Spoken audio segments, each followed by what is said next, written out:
emotion puts you at risk of doing something irrational.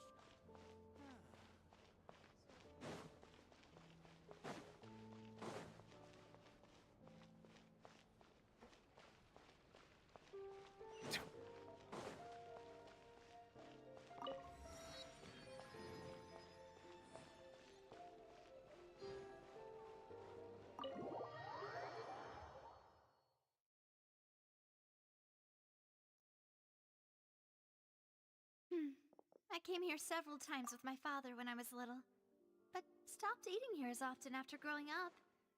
I hope the food here will be to your taste. Oh, don't worry. We haven't eaten at a hotel like this in a while.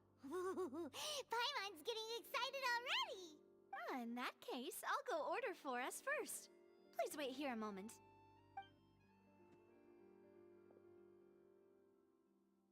Ooh, everything looks so good. People in Fontaine sure know how to enjoy life.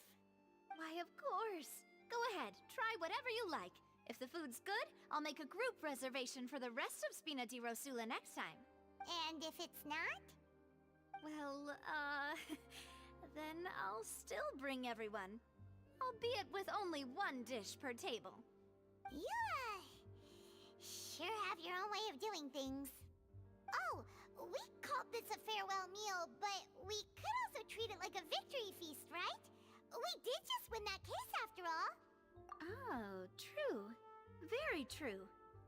In that case, boss, we'll have another 2 dishes. Huh? Paimon didn't mean that you had to order even more food.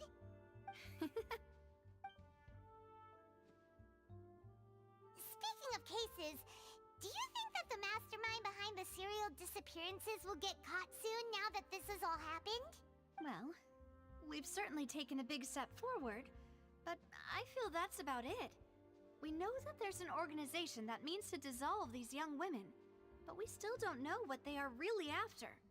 If it hadn't happened right in front of us, Paimon wouldn't have ever believed that a person could be dissolved like that. Right? Yet it was because this was such a preposterous notion that the investigation could never really move forward before. Ugh. If only that guy could have finished speaking! We were so close to hearing who was behind it.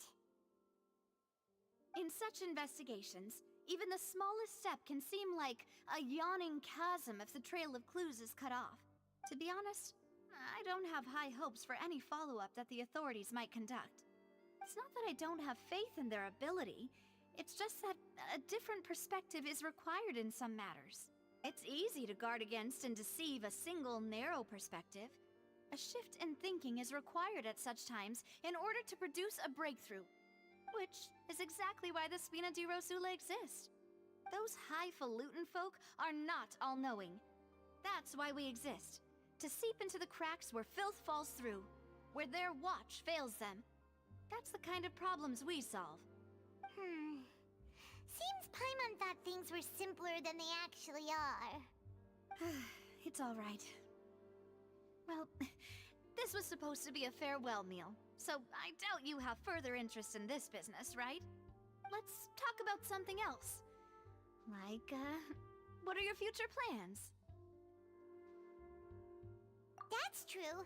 We didn't have a chance to speak to her after the trial ended. It didn't really seem like the right time or place to do it anyway. I see. So, your primary objective, which has been foiled so far, was to have a chat with the Hydro Archon. I've heard that there's a long line of people waiting to meet Lady Farina. I suspect you'll be waiting for quite a while, considering that you missed your chance today. Yeah, we've heard that she's super popular here in Fontaine, and that it'll be tough getting any of her time. Well, would you consider some more, unique ways? Perhaps even methods of, let's say, questionable legality? Guess that's Spina di Rosula's boss for you. Chock full of sketchy ideas. Well, what did you have in mind? Well, one way would be to infiltrate a performance troupe at the Opera House, only to abandon your act at the play's climax and ask to speak to her after the performance. I'm sure Lady Farina would be eager to see the ending, and would agree in order to finish watching the play, don't you think? could you suggest something a little more practical? This plan seems pretty hard to pull off. We'd have to go learn how to act, and acting's really hard. Alright, here's another. Find a way to conceal yourselves under her bed. Then, wake her up in the dead of night and demand answers. Don't let her go back to sleep until she answers all your questions. I can personally testify that this one works. When I'm sleepy, I'll do anything as long as I can finally get some sleep. That might work, but that's not really the problem. The problem is we don't want to get ourselves arrested. Ah, valid point. I overlooked that part. I was just thinking about leveraging a person's desire for sleep. All right, no more joking around. Perhaps you could... Oh, I don't know. Cut the line when she's on a break. You did defeat her in court, clearing citizens of hers from false accusations. False accusations she had nearly upheld personally. I imagine that she feels quite ashamed about the whole thing. You mean that if we catch her while she's on a break, she might be too embarrassed to refuse? Oh, that does make some sense. Why don't we give it a try after this meal? You know, strike while the iron is hot and all. Huh? Paimon, did you drink my Fanta? Was this your drink? Sorry about that. Paimon wasn't really paying attention and the cup was right next to Paimon. Would you like to order another? No, it's fine. We're just about done here. Alright. Honestly, Paimon wouldn't recommend Fonta anyway. It tastes kind of salty and icky. Is that so? Huh. Well, in that case, we'll have to blacklist the Fonta here then. If we're all finished eating, then I'll go pay. Yeah, we're stuffed. Thanks for the treat, Navia.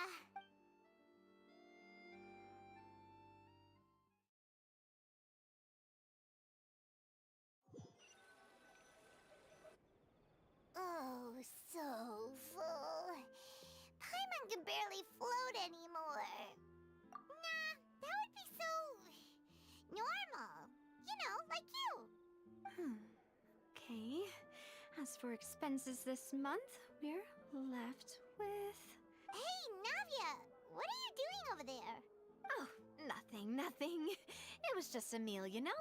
Nothing the Spina di Rosula can't cover. Let's get ready to try to meet the Hydro Archon again. Bye, Navia! So this is goodbye, huh? Well, if you do encounter any other trouble in Fontaine, you're always welcome to contact the Spina di Rosula. I'll give your request the highest priority. In any case, I wish you smooth sailing. I'll see you again, partner. See ya!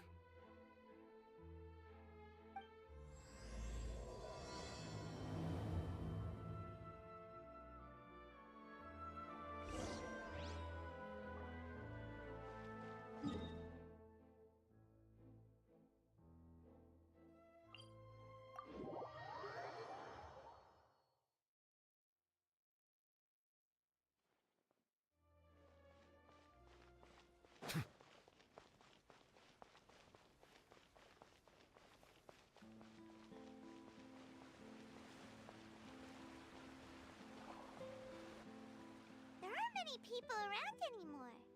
Looks like that boat we took to Araneas might have been the last one. Vache. Looks like we're back here again. Huh?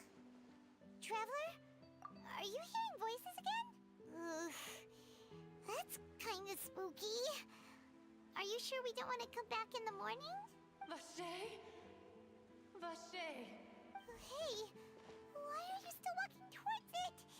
There might be something nasty in the water. Huh? Hang on. Paimon can kinda hear a voice. It's calling for Vache, right? Hey, traveler? Stop walking! Come on, wake up!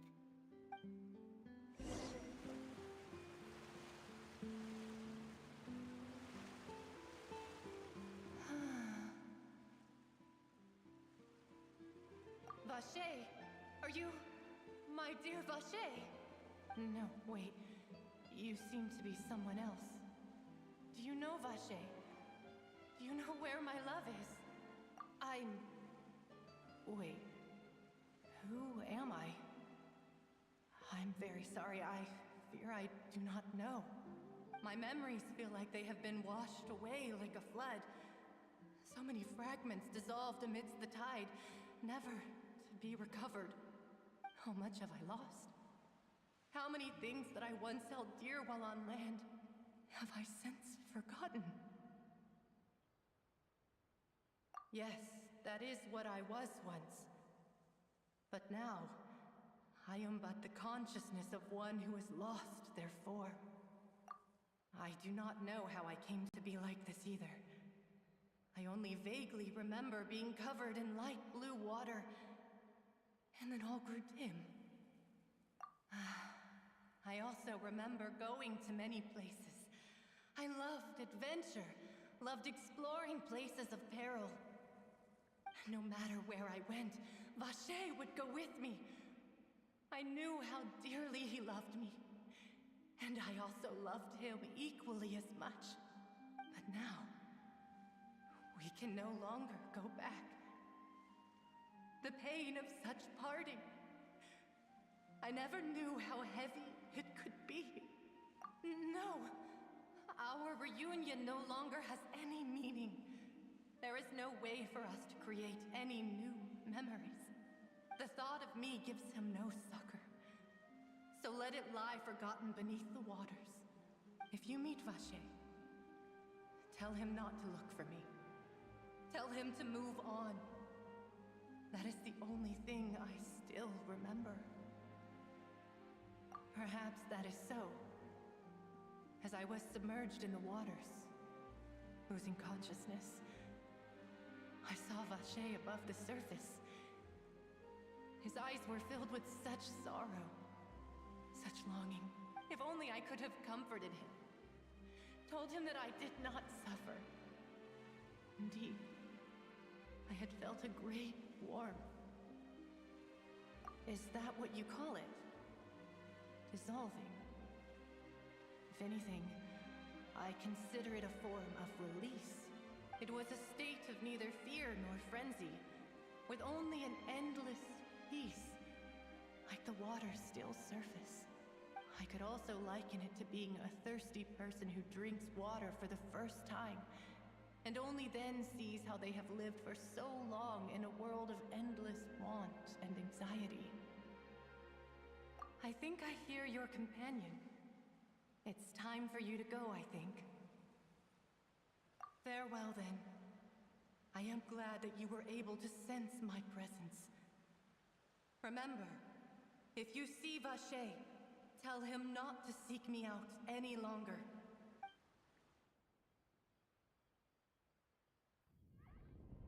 Wake up! Come on, hurry! Navi is outnumbered!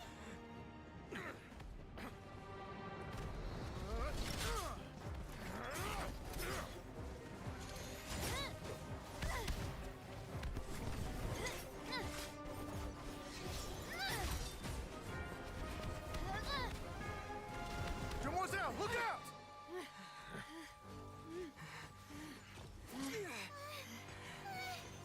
Dear God, it's a whole army of Gardamex.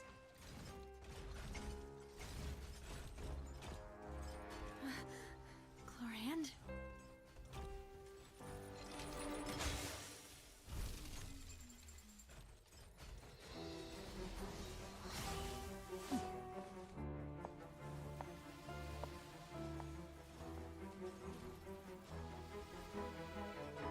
Quick, now's our chance!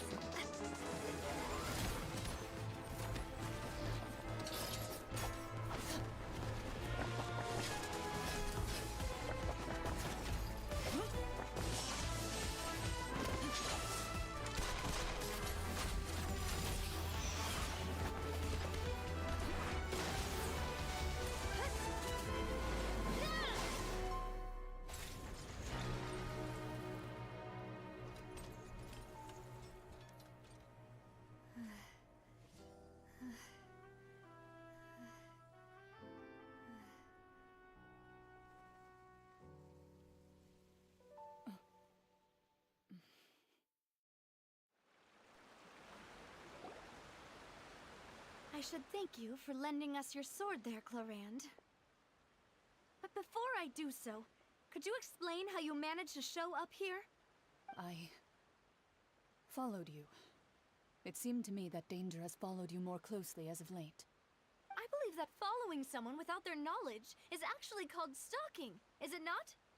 Mr. Callus's last wish was for me to ensure your safety, and I will not betray his trust.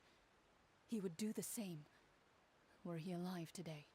Do not speak of my father! Sorry, demoiselle. I was not strong enough.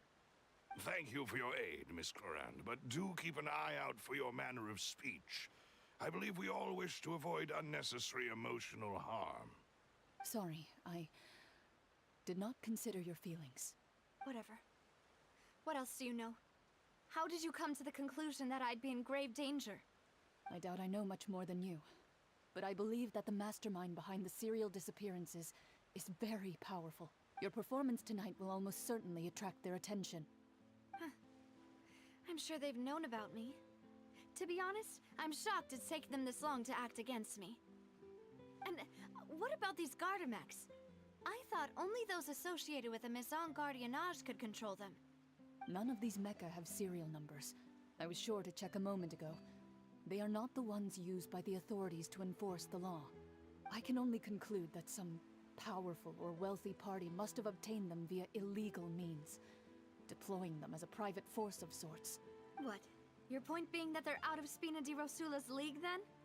Yes. Be careful, and do not act rashly. I will continue investigating no matter what. We will bring the truth to light. That's my father's true last wish. Regardless, thank you for your help today, Clarand. But if you get any ideas, tell me first. I don't much appreciate being followed. I do not think that they'll strike again anytime soon. So I shall stop following you. Good day, all.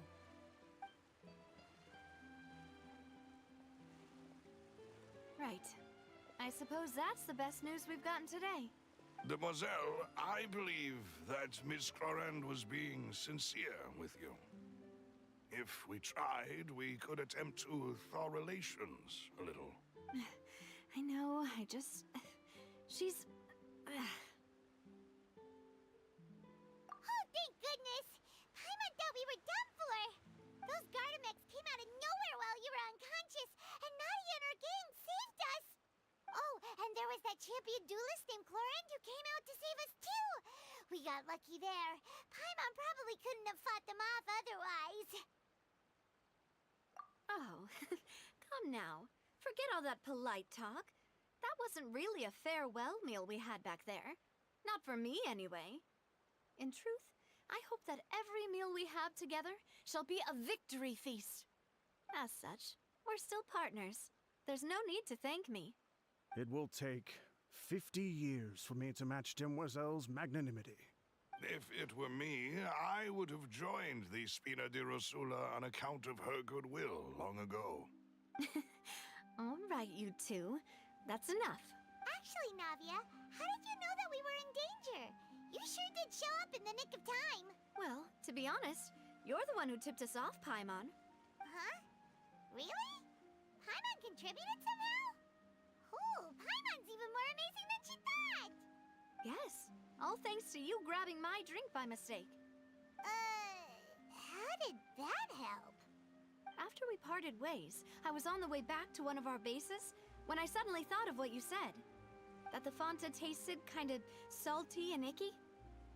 Fanta only comes in sweet flavors, so how could it have tasted salty? The color of the drink, if I recall, had also been a bit off. So the Fanta had been spiked with water from the primordial sea? Yes, so if you hadn't drunk that cup for me...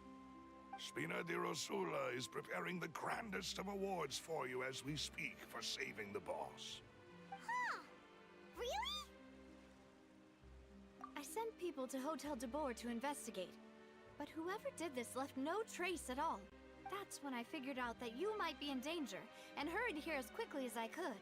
But why would they go after us too?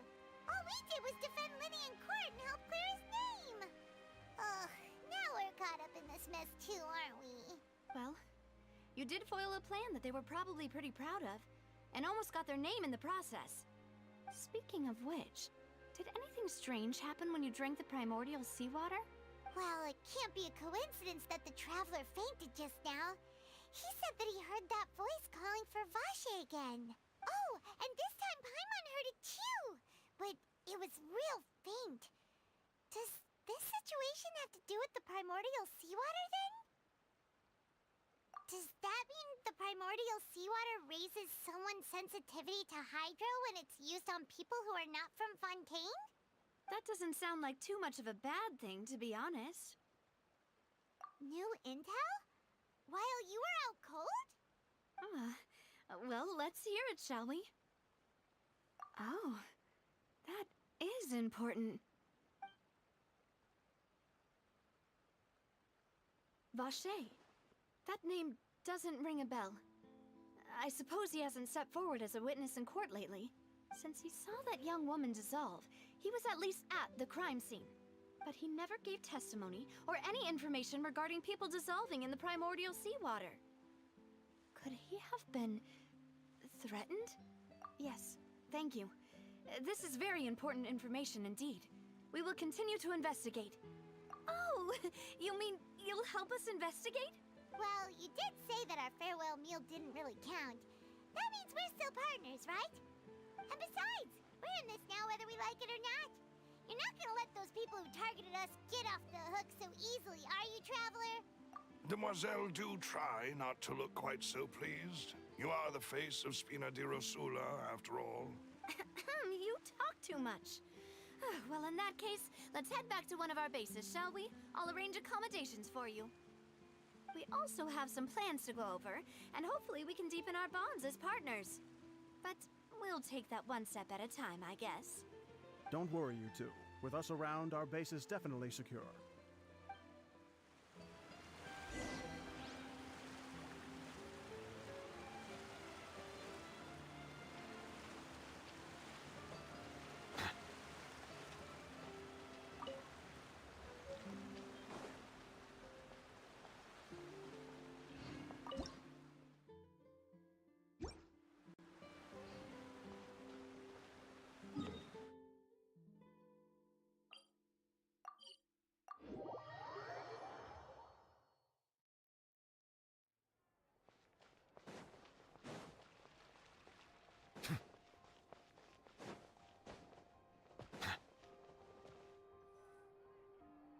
It's right up ahead, but let's make sure we weren't followed first. I've been keeping watch, Demoiselle. I haven't spotted anyone suspicious thus far. Very good. But let's not let our guard down for now. I shall find rooms for our respected guests. Thank you, Malus. Now, let's continue, Traveler.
is your base? It's not quite what Paimon imagined. Your accommodations have been arranged. Under the present circumstances, I can confidently say it's the best we have. Well, our funds have been a little tight lately. After all, we don't allow illegal or unethical profiteering. In fact, our funds often come from citizenry who support us. Seems like it's tough times for everyone. But if you have the support of the people, that does sound like it's worth it.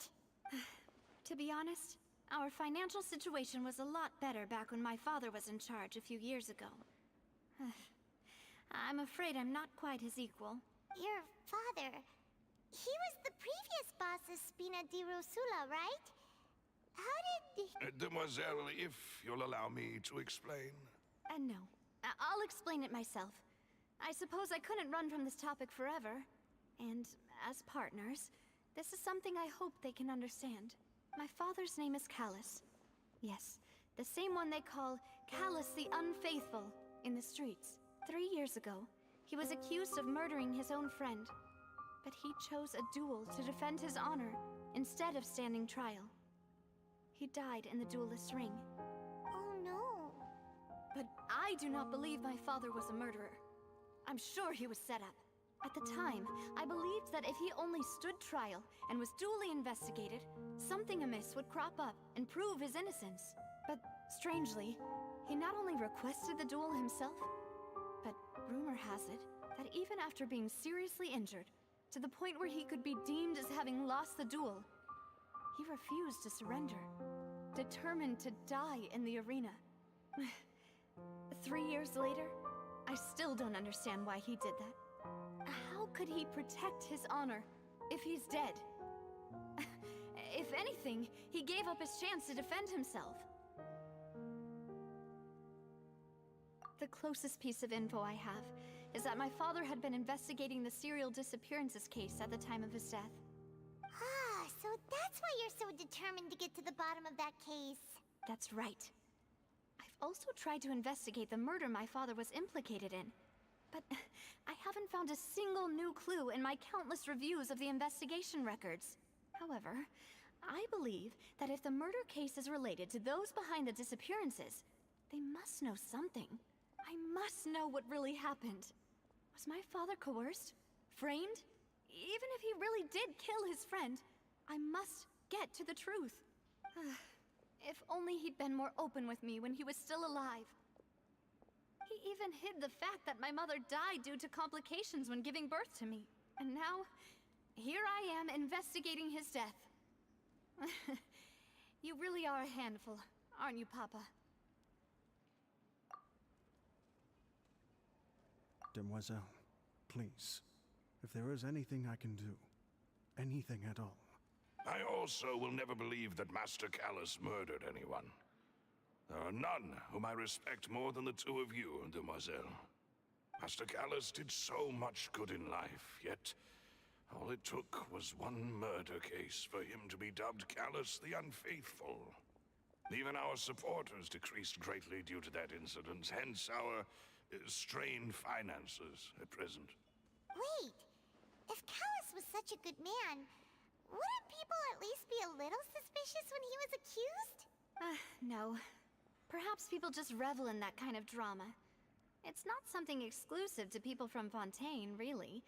Everyone's like that. People love watching the evil turn over a new leaf, but they also enjoy watching good people fall into an abyss from one slip-up just as much. But how could... never mind. If Callus was really falsely accused, we have to find the truth. He didn't deserve to have that happen to him. There is one other thing.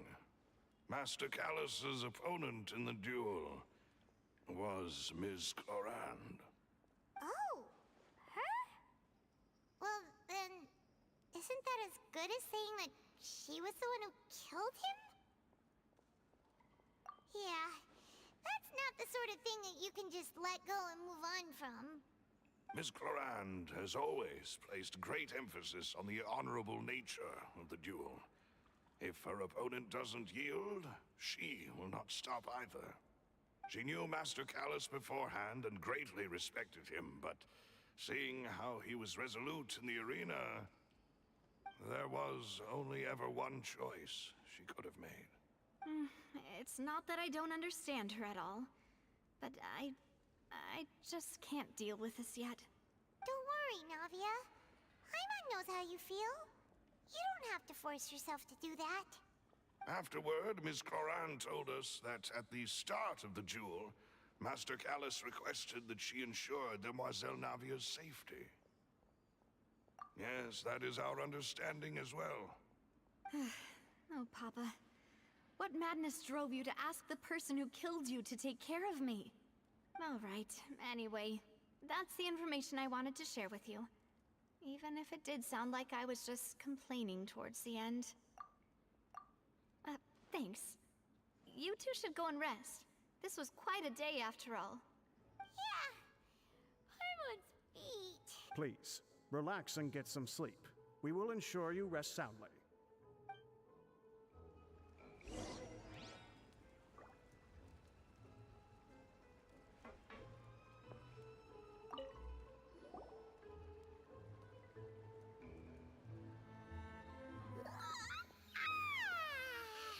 Paimon slept so well. This place feels almost too safe. Huh?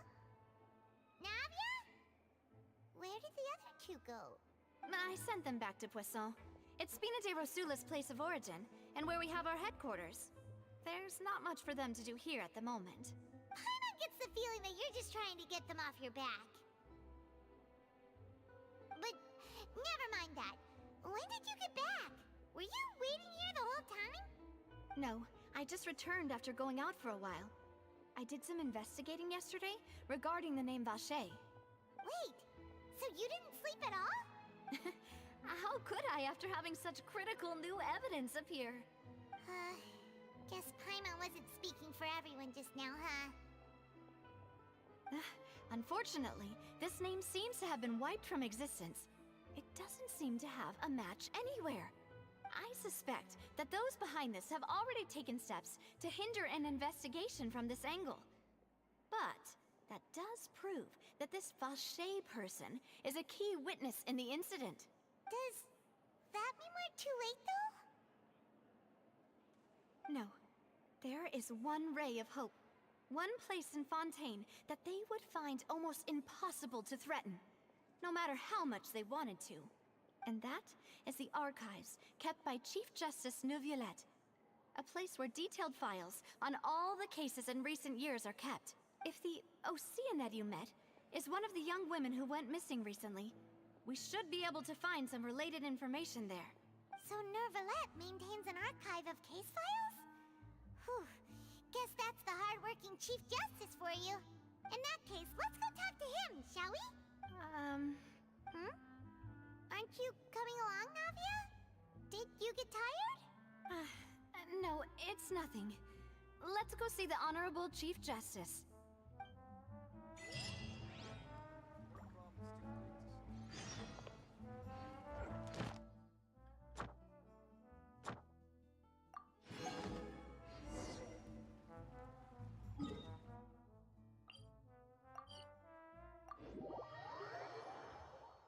The Palais is right up ahead.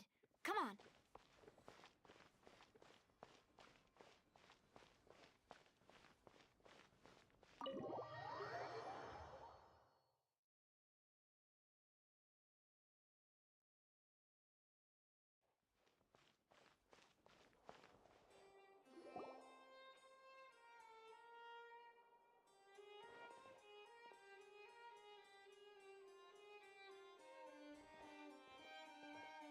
Halt!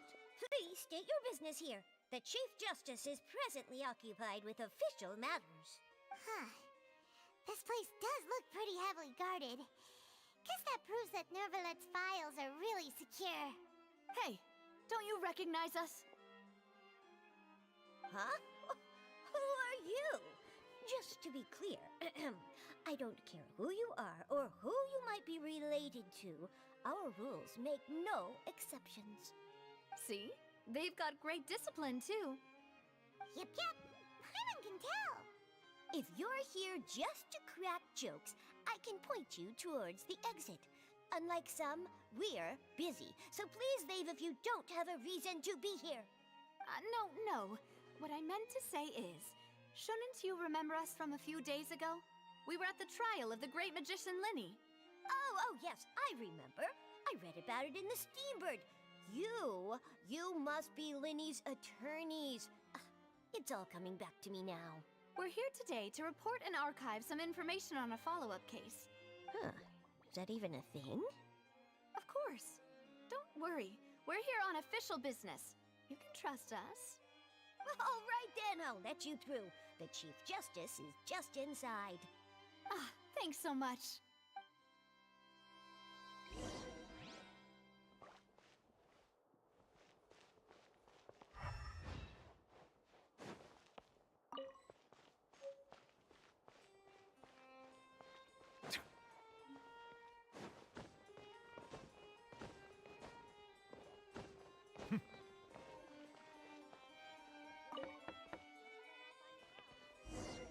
Please come in.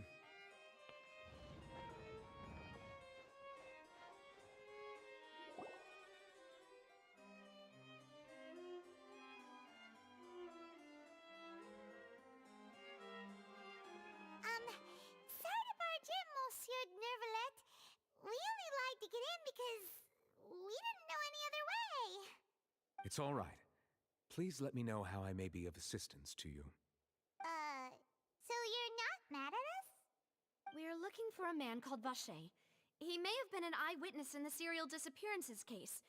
If we can find him, we may be able to unearth some key information on the case. Ah, I see. In that case, please wait here a moment while I browse through the files.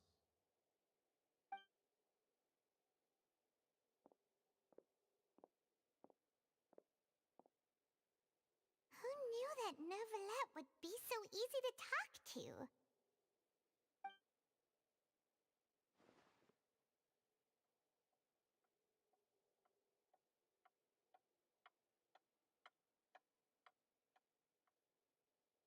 Unfortunately, I'm quite certain that no one by the name of Vacher has been involved in any case, criminal or civil, in the past several years.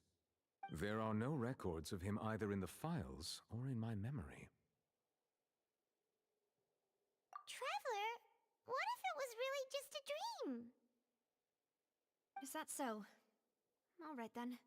Thank you so much, Monsieur Neuvillette. We'll take our leave now. Ahem.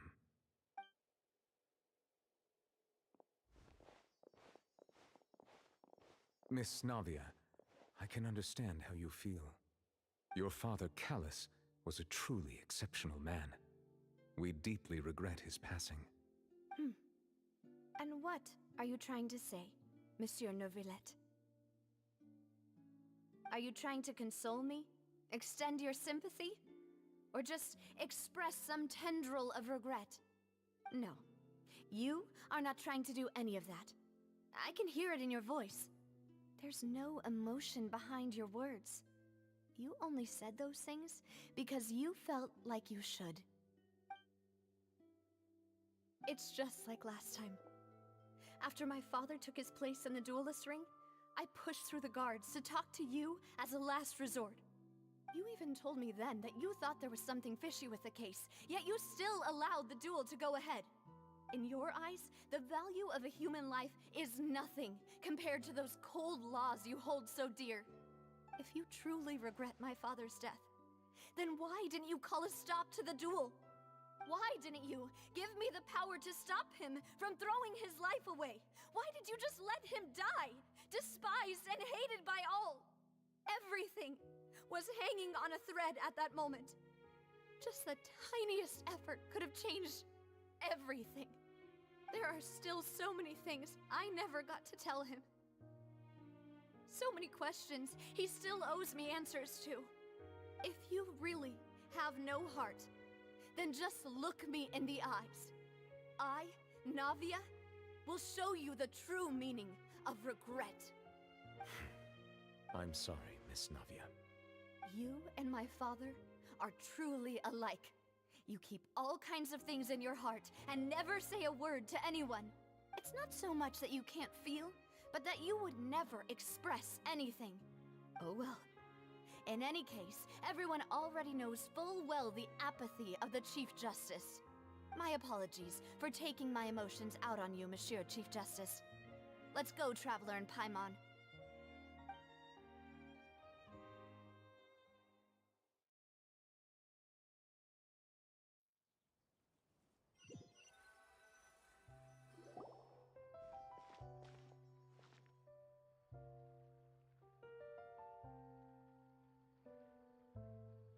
Navia, are you okay?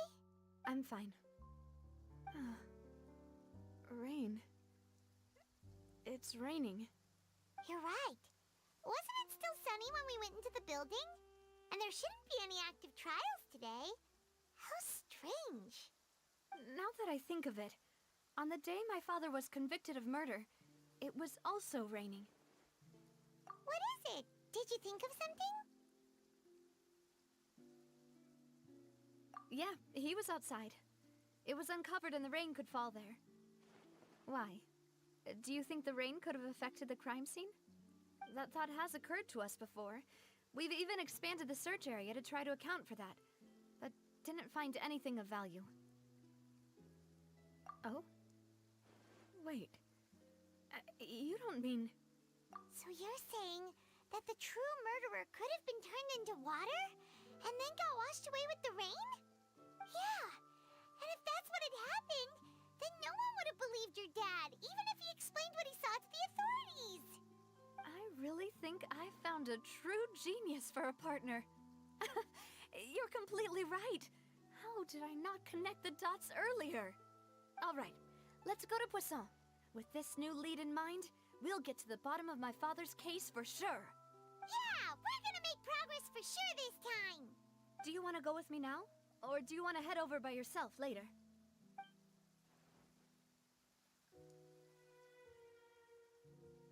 Great. Let's go then.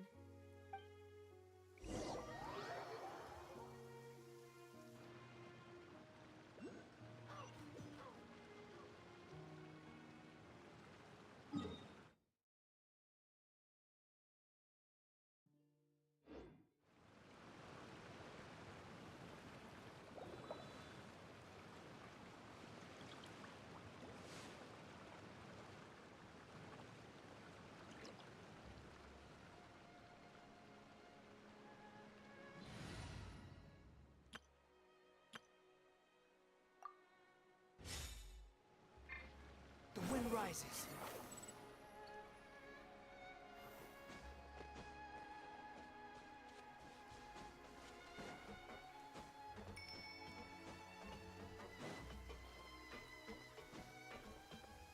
You want to use my hat as an umbrella? Squall and Fury.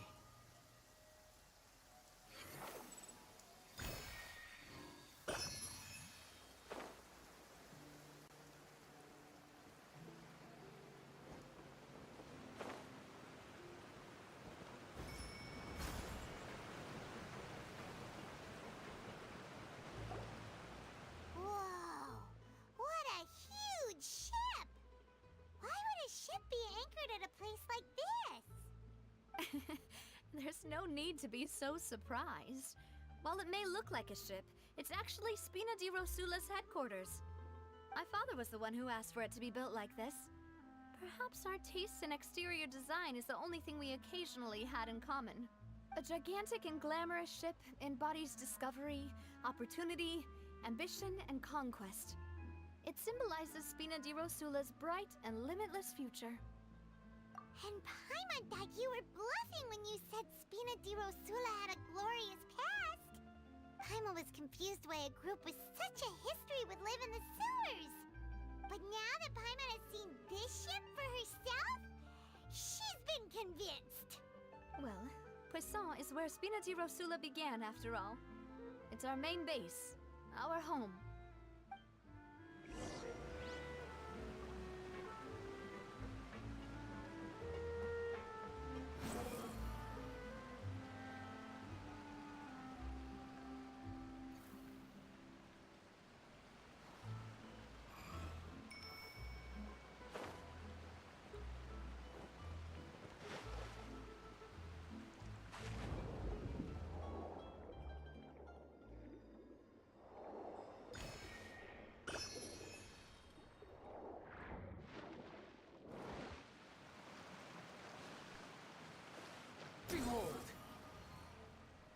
search for it.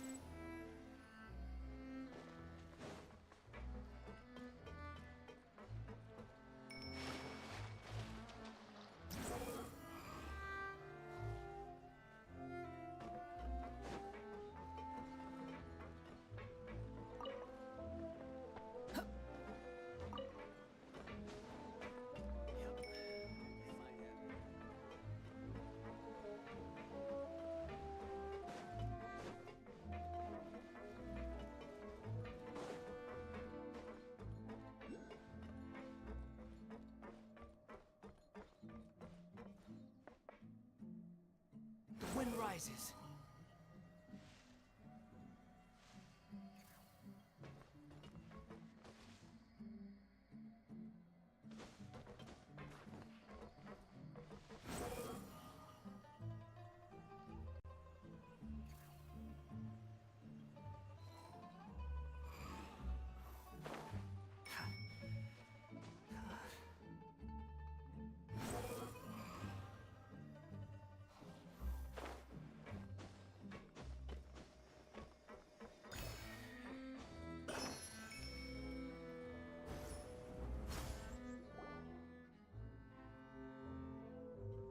Maloose, we're back! Apologies for the wait, demoiselle, and our most important partners. You said before that you still had some business at the court. What brings you back to Poisson so quickly? About that. It's because my partner here reminded me of something really important. You see, what if my father's case had something to do with water from the primordial sea? You still remember, right, Maloose? On that night, it was raining? Yes, the case was quite similar to that of Mr. Linney's. Both were what you'd call impossible murders. Could you tell us a bit more about what happened before? Yeah, of course. Many years ago, something called synth began to gain popularity in Poisson. At a glance, it was a kind of drink that could excite your mood and produce many pleasant hallucinations. Wait! Didn't that guard guy who turned into water also mention that the primordial water could be used to produce some kind of potion? Yes, he did. Considering what we know now, it's almost certain that synth is created using water from the primordial sea. If you drink synth for an extended amount of time, you'll suffer many side effects, such as losing the ability to focus or control your emotions. And if you were to stop drinking it completely, you'll experience flashes of paranoia and anxiety while lacking energy to do anything. It's an extremely dangerous substance. As he oversaw Poisson, my father was compelled to put a stop to synth abuse and called for a complete ban of it. Boss's uncompromising attitude incurred the synth vendor's wrath, but no matter how much they threatened or bribed him, he refused to yield. Not only that, Boss became determined to find the mastermind behind the synth operation and put an end to the problem once and for all. Yes, but the enemy was very cunning. So he could never get anything out of the dealers, all of whom only sold the stuff and weren't privy to the rest of the operation. Recognizing that, my father decided to contact the dealers in secret and cultivate personal relationships with them. Finally, he was able to convince someone to become his informant. The man's name was Jacques. He felt greatly ashamed about his work after seeing many families destroyed by synth abuse. That night, my father hosted a banquet at his countryside estate. He planned to meet up and exchange information with Jacques over some food. But then, we heard 2 gunshots from the courtyard. We raced to the scene and found my father, still holding a gun, and Jacques, who was already dead on the ground. Huh? How did that happen? Aren't they on the same side? Sounds just like Lenny's case, doesn't it? In both cases, the culprit seemed obvious, but neither appeared to have any motive at all. Looking back on it, though, I now believe the most important clue was something we all overlooked at the time. There were pieces of clothing left at the scene. Precisely. It's all thanks to you that I made the connection now. Back then, we all just thought they were some costumes that Jacques used to disguise himself at the banquet. But, considering it now, it's almost certain that they belong to a third person at the scene, With one extra person, we'll also need to reconsider why the 2 shots were fired.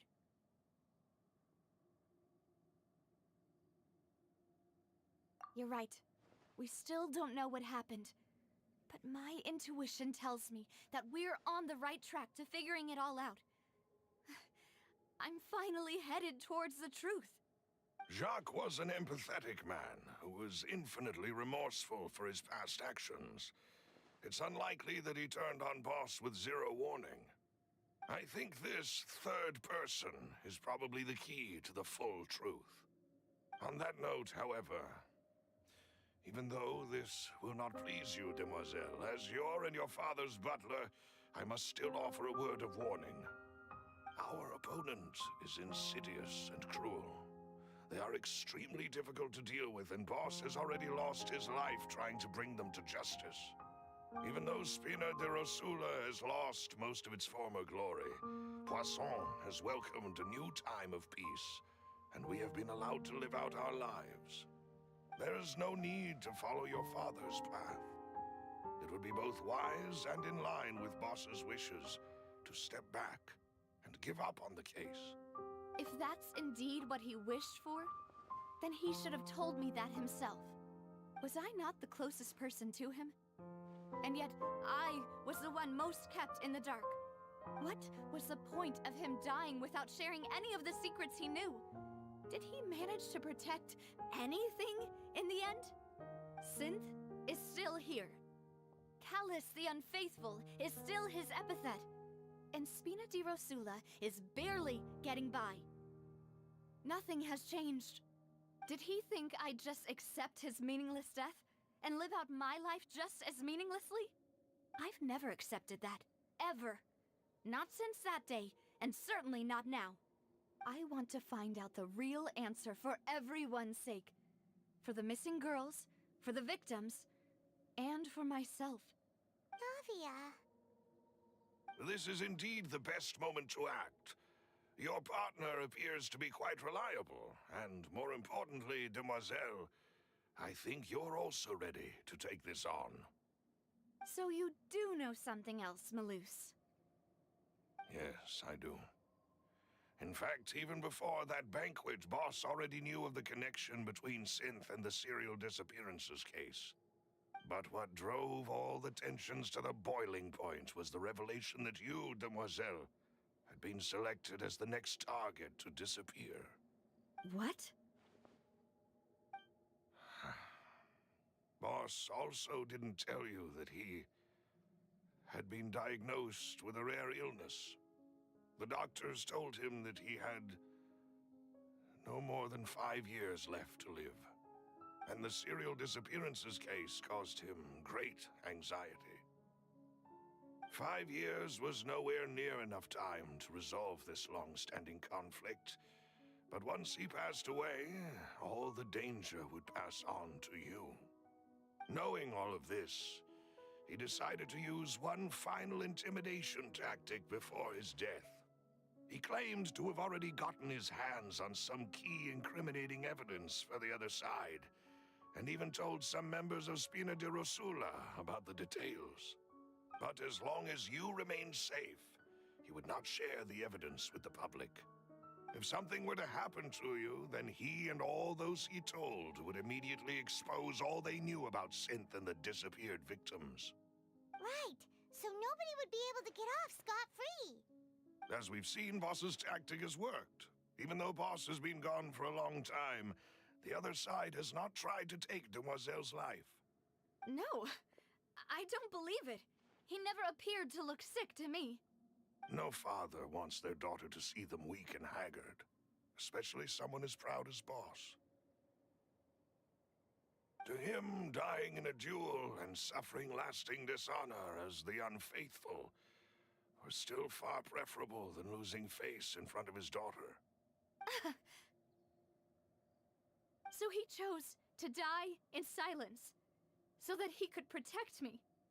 I'm afraid you're not understanding this correctly, demoiselle. What Boss wanted to hand to you was not a parasol, but a sword. If Boss's spirit could hear you telling me that you want to find the answer for the sake of everyone involved.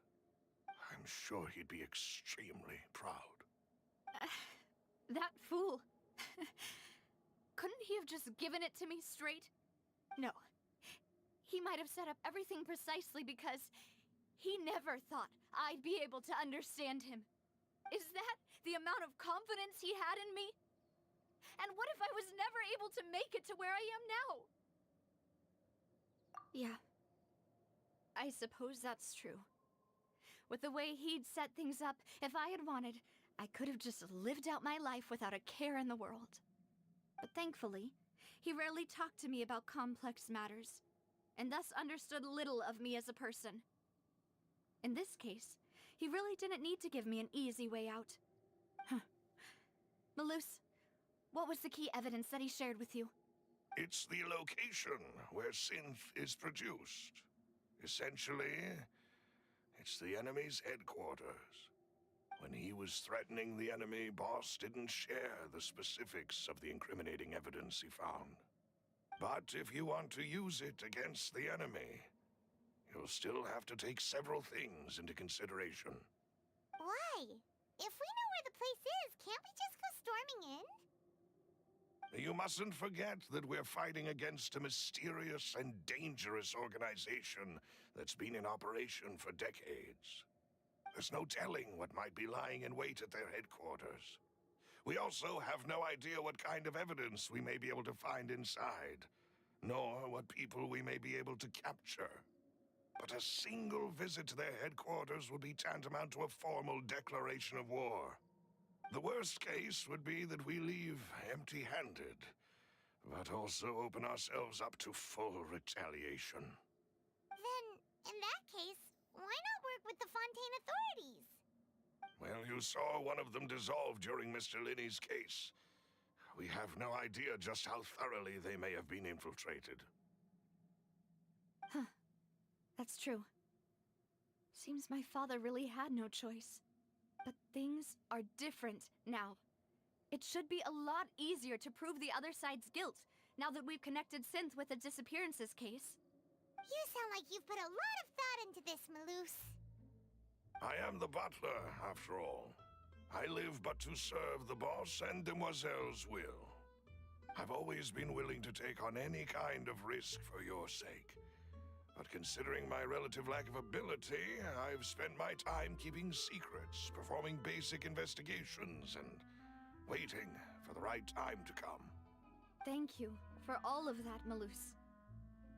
Have you discovered anything new in the past few years? Let me think. One conclusion I came to is that the enemy must be quite familiar with Spina di Rosula, or at least have an informant planted here. When I announced orders to the organization's members on Demoiselle's behalf, I used to deliberately keep a few people in the dark and observe the reactions of the synth vendors. If the vendors didn't change their plans, then the individuals informed of our orders must be innocent. If the vendors packed up and fled, however, then someone must have given them the news. After several rounds of testing and investigative tracing, I've narrowed the suspect list down to 3 people. The first is Florent, Spina di Rosula's senior advisor. Huh? Florent? Yes, surprising, isn't it? He was one of the people Boss trusted the most, which also means that he was someone who understood Boss really well. Thanks to his position within Boss's innermost circle, he always knew our upcoming plans and could thus avoid capture this whole time. There's someone else like him too. Marcel, the head of Confrérie of Cabrières. Uncle Marcel. It's a guild in Poisson. Boss helped it to grow to its current size and prominence. In the beginning, they were only reselling some daily goods, but now they're one of the richest guilds around, with a lot of business connections in the city. So, they're like a sister organization of Spina di Rosula? Yes, you can say that. When we were fighting against the synth dealers, they provided us with plenty of support. It's a bit difficult to imagine someone using their own money to hunt down themselves. The final suspect is Thierry, the man responsible for coordinating information between Spina di Rosula and the guards. Although the guards mostly leave us to our own devices, there are still many activities we have to report to the local authorities. Since Thierry is always in the know about our current activities, he could theoretically always plan one step ahead. I see. These are all people who I communicate with quite regularly. To think that the enemy we've been fighting against has been right next to me all along, among those I trust the most. It's almost too hard to believe. If you want to investigate them, please take every precaution to not alert the quarry. Judging from our experience, the enemy is extremely cautious. Of course. And thank you, Malus. You've provided us with a lot of great information. You're too kind, my lady. I'm just doing my duty. And before I forget, proving Boss's innocence would also mean clearing him of blame in Jacques' death. After that incident, Jacques' wife and daughter were taken into the Spina's care. They still live in Poisson today. If it might help, you could also pay them a visit. I can make the necessary arrangements. Oh, thank you so much, Malus.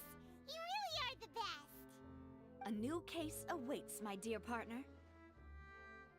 I hope we can work together to uncover the truth and end this case once and for all.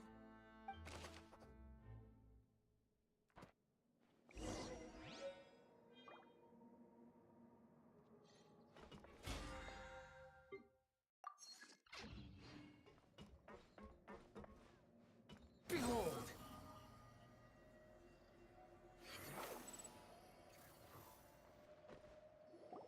It is settled, then. Please excuse me, and enjoy your conversation at your leisure. Thank you for arranging everything for us, Malus. Excuse me, miss. Do you need anything from us? Oh, Hey, Navia's all quiet. This isn't like her at all. I'm sorry that I only came to visit after all this time. After what happened, I didn't know how I was supposed to face the two of you. Ah, if it's about that, there's no need to apologize. After my husband died, Spina di Rosula sent us a lot of mora and support. I understood your guilt and apology to be genuine. But aren't all of those things nothing compared to the loss of Jacques? I can understand the kind of pain that comes with losing a father so needlessly. You don't understand at all. I didn't know how to face you, because I didn't know what I could possibly bring as a consolation gift. I know only the full truth could bring closure to you. And to all of us. I'm sorry. I appreciate the sentiment, but you don't have to carry all that guilt. On the matter regarding my husband, my daughter and I have more or less found our answer already. Would you mind sharing it with me? I really can't believe that my father could ever bring himself to shoot Jacques. I always knew that my husband's money was earned through others' suffering. He told me countless times that if he could turn back the clock, he would never go into the synth business again.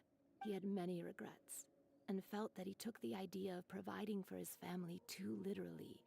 For the longest time, he thought Mora was everything. So when Mr. Callis came to him with a proposal, he accepted it almost immediately. He tried to be as careful as he could, but even so, he was still found out by the higher-ups. They found out about his betrayal? Papa didn't say that exactly, but Papa did tell me that I should never be ungrateful. Before he left that day, he told me that he had no choice. It was only later that I realized it was his final farewell to the two of us. I don't know that for sure, but you could say that's the conclusion I eventually came to. Which is why I'm the one who should feel guilty.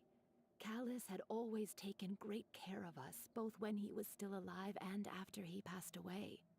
Even if he fired the shot that killed my husband, it was likely in self-defense.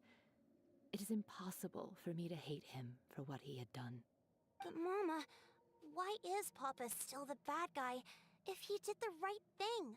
Papa always wanted to be a good man, so why did he have to do a bad thing in the end? Well, things aren't always as they seem. You still feel like your papa was a good man, right? Yeah, Papa was a really good man. The best in the whole world. Then you should hold on to that.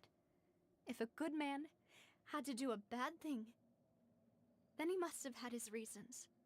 Regardless of whether he left you a parasol or a sword. He must have done so to give you a better life. Oh. Thank you for everything you've told me. I will definitely find the truth.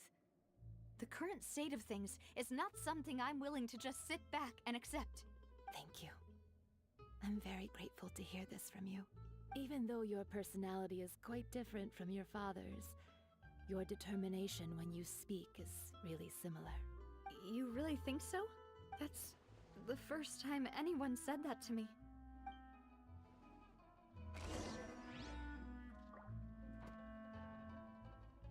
I'll leave my husband's... Thank you, Miss Bean.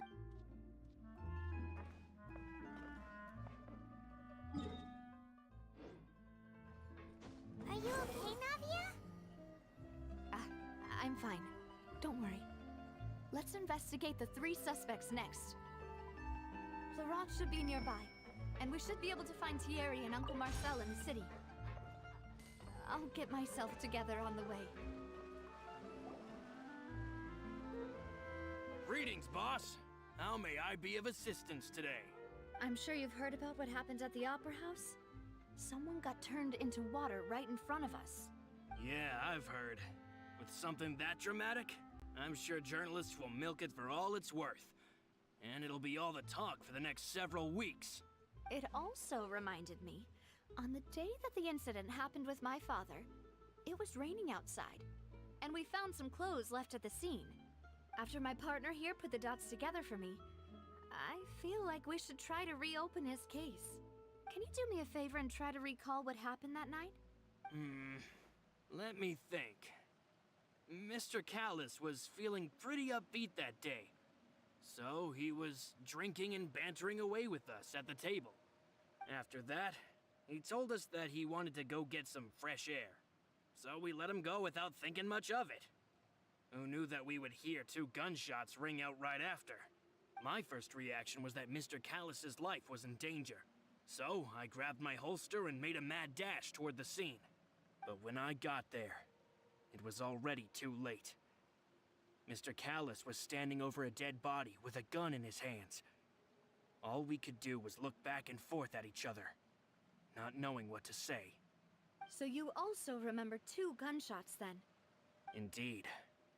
The guard said that the first shot didn't hit anyone, while the second killed Jacques. But I've never really bought that explanation.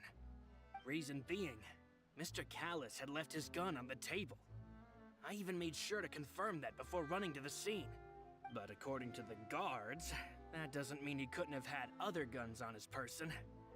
About the clothes left at the scene that you mentioned, do you think there was a 3rd person there who was turned into water?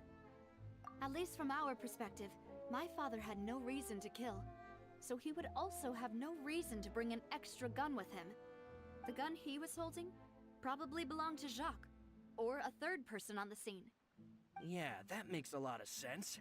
So you're saying Mr. Callus ended up with the gun because he seized it from one of the other guys? But hold on.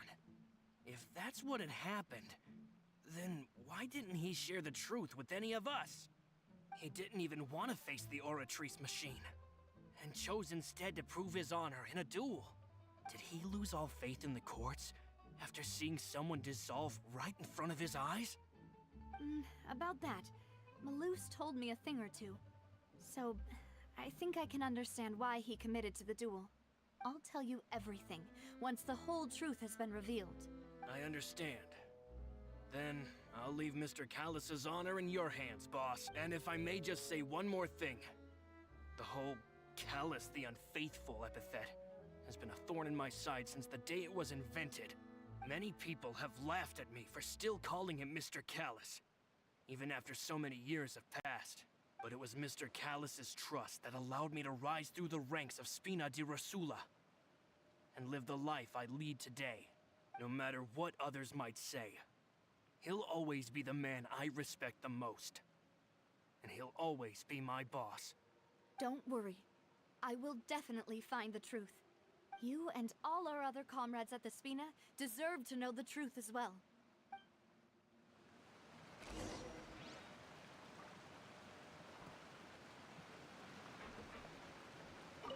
My apologies, boss. It's just... many years have passed.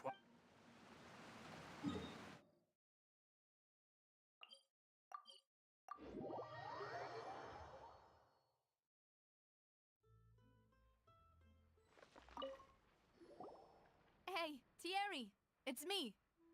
Oh, now, what brings you here, Miss Navia? I've heard that you made quite the name for yourself at the Opera House.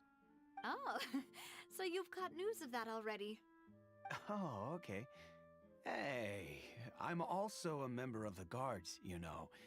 The way you make it sound, people would think I was sent off to Poisson because I had done something wrong. Are you sure there isn't a little bit of truth in that? Under normal circumstances, shouldn't you have been called back to the city already? I mean, where I work is really up to me. Let's just say I enjoy the ambiance of Poisson. Callus did a fantastic job running the town, building Spina di Rosula from the ground up and clearing many obstructions in my way. It would be next to impossible for me to find a similarly easy but high-paying job in the city. Anyway, enough chit-chat. Are these two friends of yours? You, here for some formal business? Yes. These two are my partners. What happened at the Opera House made us realize that Linny's case and my father's may be related. We're trying to reinvestigate the details of my father's old case. Ah, I get it. You think there might be more to the case now that we know people can be dissolved into water, right? I was also flabbergasted when I first heard of it.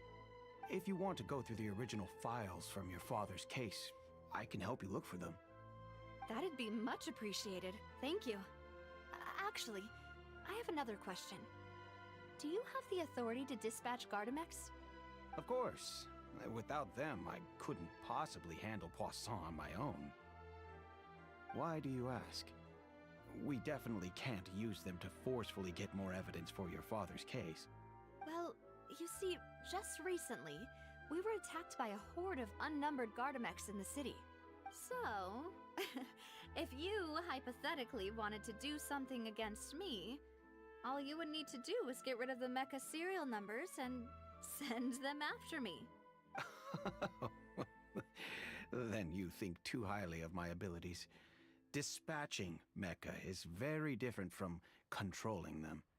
If I had to make an analogy, when you order a dish, the chef will make it for you. You can ask the chef to cook, but not to massage your shoulders or carry your baggage. If you try to make unreasonable demands, the chef would just think you're out of your mind and ignore you completely. The same goes for me and my Gardamex. Removing a serial number is also not as easy as you might think.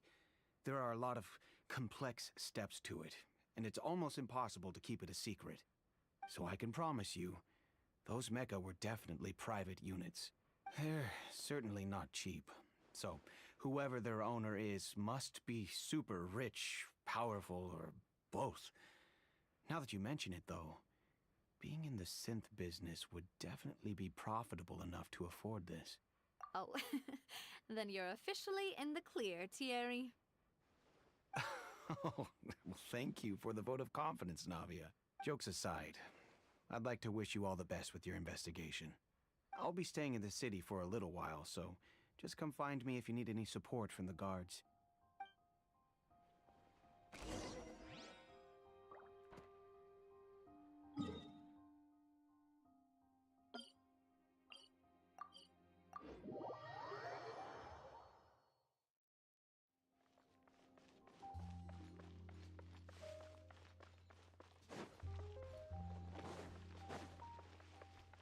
Swan Fury!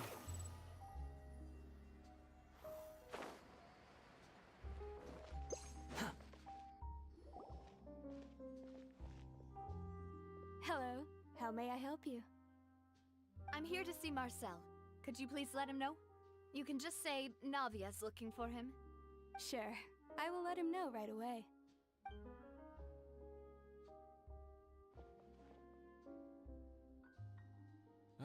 Navia, hello. Sorry to keep you waiting. I'm not as young as I used to be, so my legs are giving out a bit. Oh, it's all right, Uncle Marcel. There's no need to stress. I just wanted to talk to you briefly about what happened in the Opera House. I'm sure you saw everything too, right? Yes, I've never seen anything so strange. Oh, you were at the Opera House too? That's right. I went there with Navia to see the magic show. Who knew it would turn into a whole murder mystery? I also witnessed your marvelous sleuthing work. Quite impressive. To beat the Hydro Archon at her own game on her own turf, I can already imagine everyone in Fontaine discussing your exploits over a few glasses of wine. Oh, Paimon doesn't want to become the talk of drunkards. Apologies. It's just how Fontaine is as a nation. Everyone loves drama and theatrics. Uncle Marcel, you've also noticed that other thing, right? The fact that humans can dissolve in water? Yes, I was reminded of your father's case right away. Is that what you're investigating now? Exactly.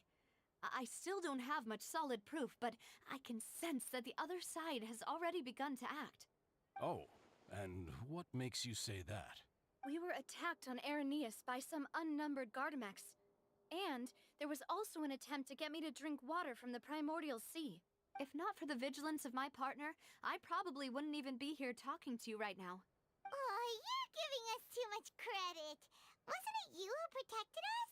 Alas, it seems things are heating up again. The peace that Callus sought so dearly will soon become a thing of the past. But rest assured, Navia, Poisson will always remain a safe haven for you. If you're scared, you can always return there. If anyone dares to lay their hands on you there, the Confrérie of Cabrières will use its funds to the last Mora to bring them to justice. Thank you, Uncle Marcel. But I don't intend to go into hiding. I'm going to strike while the iron's hot. Do you have any new thoughts on my father's case? About that. Sorry, my age is catching up with me, so it'll take me a while to recall my memory. The Confrérie was responsible for that banquet, so I was out and about the whole time making sure things were running smoothly. I didn't even have the time to drink with the guests. Then I heard the sound of a gunshot, and the rest was history. Oh, it's okay. No need to push yourself. We'll ask around some more, see if there are any valuable clues elsewhere. Sounds good. Just let me know if you ever need Mora. All my wealth comes from Callus's patronage and support. I'll spend however much it takes to clear his name.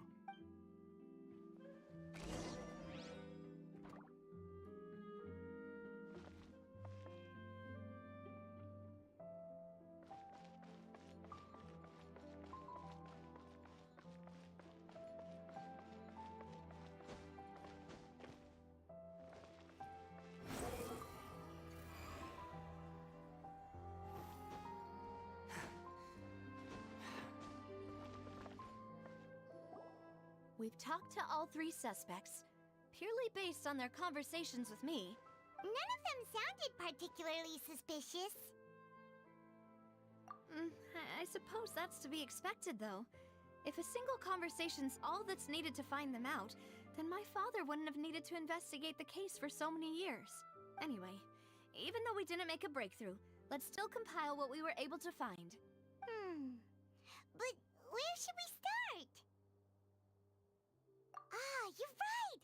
Flora mentioned that Callus probably only ended up with the gun because of circumstance. That makes sense.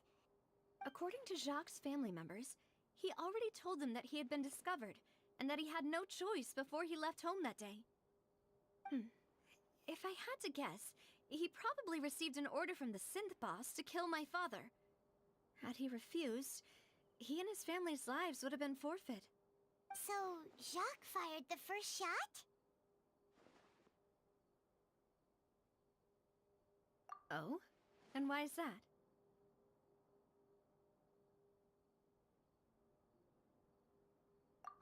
that's a good point. Jacques probably already knew that he was just being used as a tool for murder. And once he had completed his mission, he'd be of no more use to his boss. Huh. So, what would make more sense from his perspective would be to turn his back on the Order and seek protection from my father.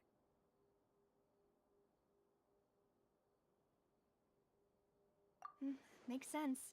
But without evidence, that's still just a theory. Besides Jacques, the attack from the Gardamex has been bothering me quite a bit as well. It's obvious that our enemy has become more antsy after the secret of the primordial seawater was revealed. Do you think he knew, even then, that we'd follow this lead to the end? Given everything that's happened since, it's quite possible. But who among the 3 suspects would have the ability to control privately owned Gardamex?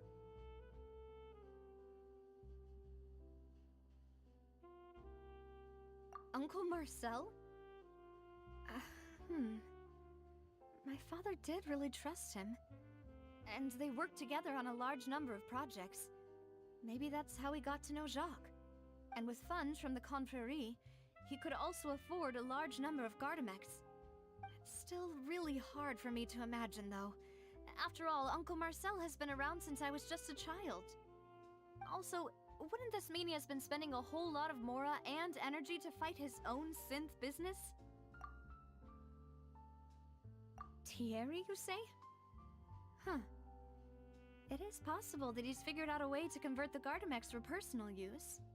But I didn't feel like he was lying when he was talking to us about the mecha.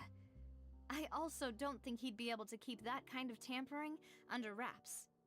Yeah. Had he actually tampered with the mecha, we'd be able to prove it with a simple check of the guard's inventory. If the mecha were taken from the guards, it should be pretty easy to find out when and how that happened.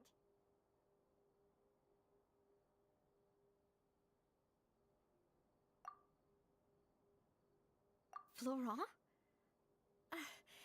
It is true that he was closest to my father, and thus had the best chance of learning about his dealings with Jacques. But as Spina di Rosula's advisor, his work mostly deals with personnel and security, so he shouldn't have much means when it comes to finances. So you're saying he's too broke to afford a mecha army? Exactly. He can't. And even if he could, I don't think he would be able to dispatch a whole group so quickly. Who could it be?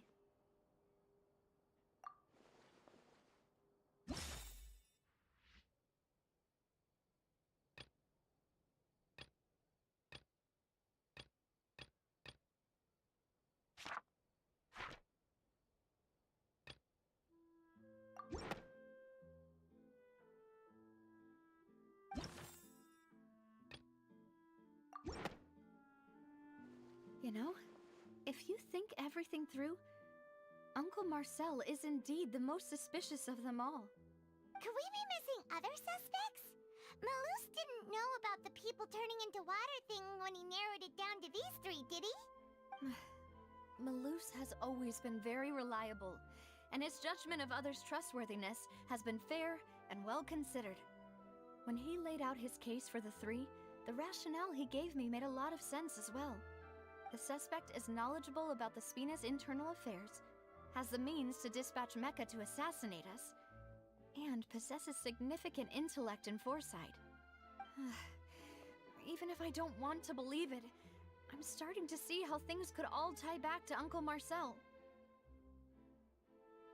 Well, we still have another trump card on top of all the theorizing and speculating. Yes, Malus did say that charging straight in there would be extremely risky. But we don't have any other options right now.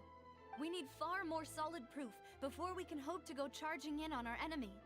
Navia, here you are. Oh, I've been looking for you. Huh? Aren't you the guy from the guards? Did something happen? Yeah. News came from Irenaeus just after you left. We've got another trial on our hands.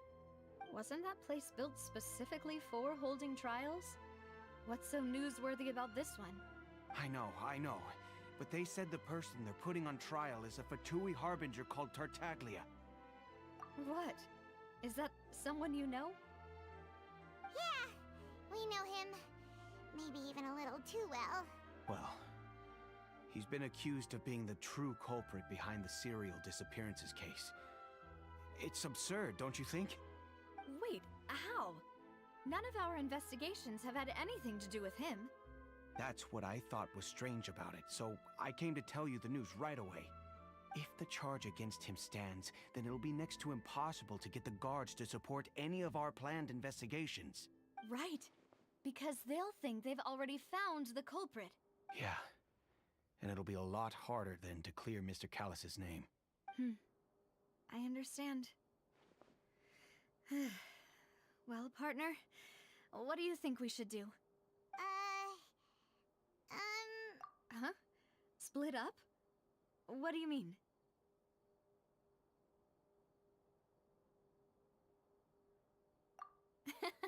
Just as expected of my partner. Since this is a trial about the serial disappearances case, the culprit's attention will be focused on Arrhenius, leaving his home base wide open. You're right. This is our best opportunity. All right then, let's do this. I'll stall them at the Opera House and charge Marcel as the true culprit.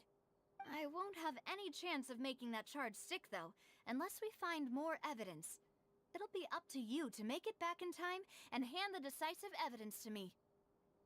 We'll help you, just like you helped us in Linny's trial. Demoiselle, please allow us to accompany you. I'm ready. Ah, Malou, Silver. When did you two get here?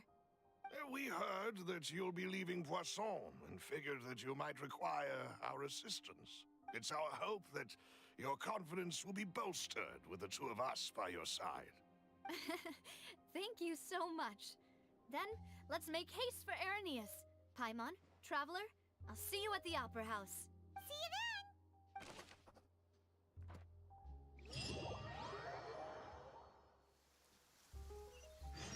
Now that Navia has set out for Arrhenius, we should also get going.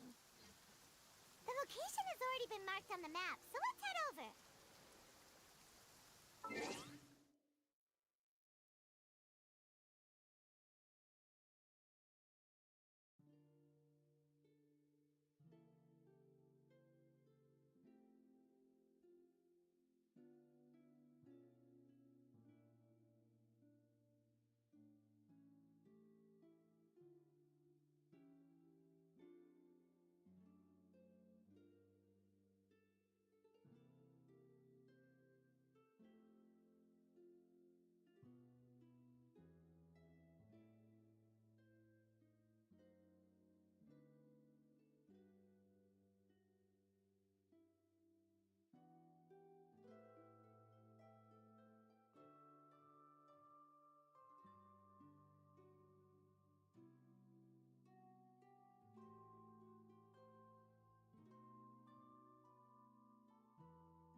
production base is underwater.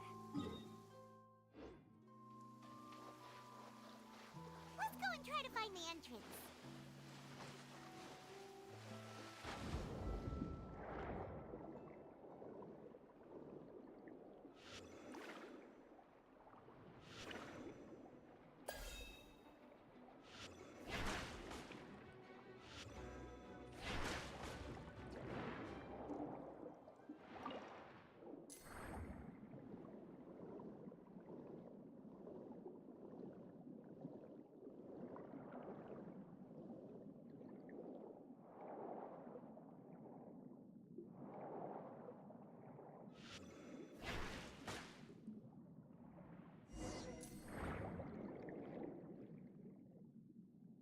Finally found it!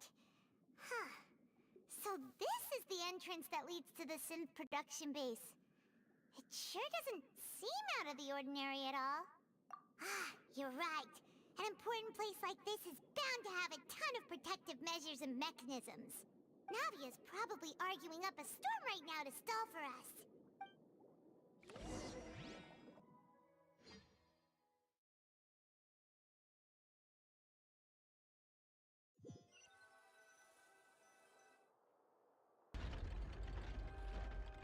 It would appear that I must repeat my question again, Mr. Tartaglia.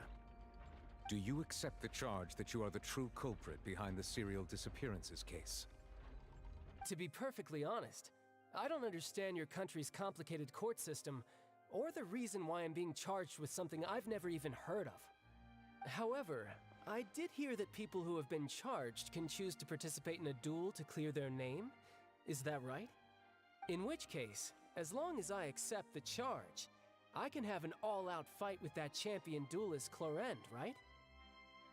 I've got to admit, that's one of the most enticing offers I've ever received. When I privately sparred with her last time, she was obviously holding back. Real disappointing. Hey! Don't you understand? You're currently the prime suspect for a major case. This isn't the place for you to be looking for fights. Oh? Sounds like the Hydro Archon wants to lecture me on the ways of the Opera House. Then why don't you duel me too? I'm the kind of student that learns best in the heat of battle. No. That's not what I meant. Alas, it would appear that communication with the defendant is going poorly, and we have made very little progress. In that case, let me explain everything from the very beginning again. The goal of this trial is to determine the culprit behind the serial disappearances case. That case had nothing to do with him! You've got the wrong man! Huh? What's going on? Why is she interjecting again? I told you it couldn't be one of the Fatui Harbingers. Miss Navia, this is the second time you've interrupted the court proceedings. I only tolerated your behavior last time because you were able to provide the court with a key eyewitness. But that was an exception rather than standard court protocol. I can very well charge you with contempt of court for your interjections. Oh, please! Did you ever think I had any respect for this place's pointless theatrics? We can put that discussion aside for now. I'm not here to argue with you. I'm here to charge the true culprit behind the serial disappearances case. And if my charges prove true, then Tartaglia here will be proven innocent by default, correct? Oh, a young lady has charged in and offered to clear my name. How fascinating. Well, I'd gotten half bored to death by all these rules and procedures anyway, so I'll take you up on that offer. So, Your Honor, is there nothing else for me to do now? You may take a seat for now in the audience, but that doesn't mean the suspicions against you have been lifted. Now then, Miss Navia, who is the person you would like to charge instead? That person is...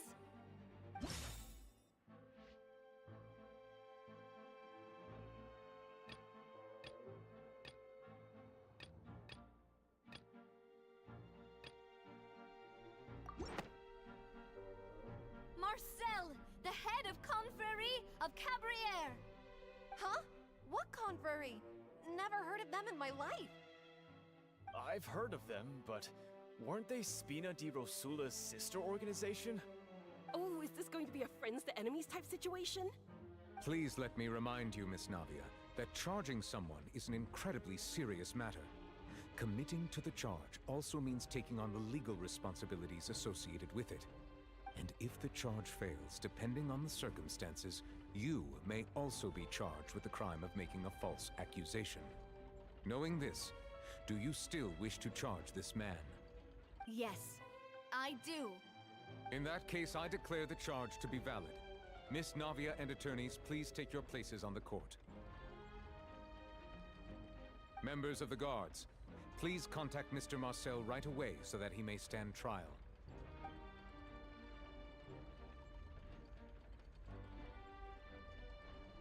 Mr. Marcel, you will not require an attorney. Is that correct? Apologies.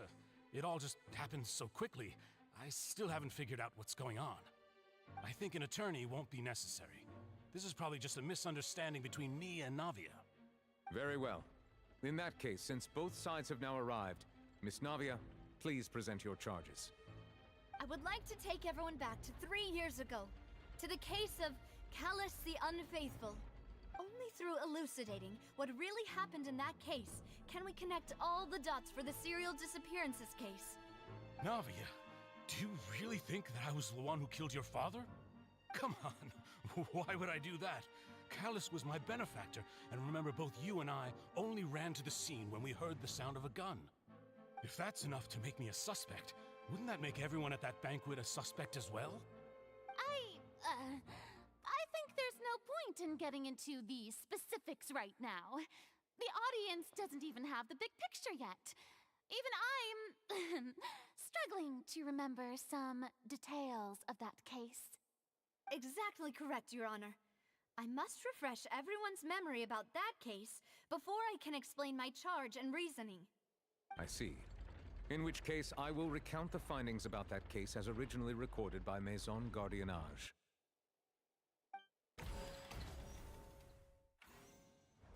On the day of the murder, Spina di Rosula hosted a large banquet in a countryside estate owned by the Confrérie of Cabrières.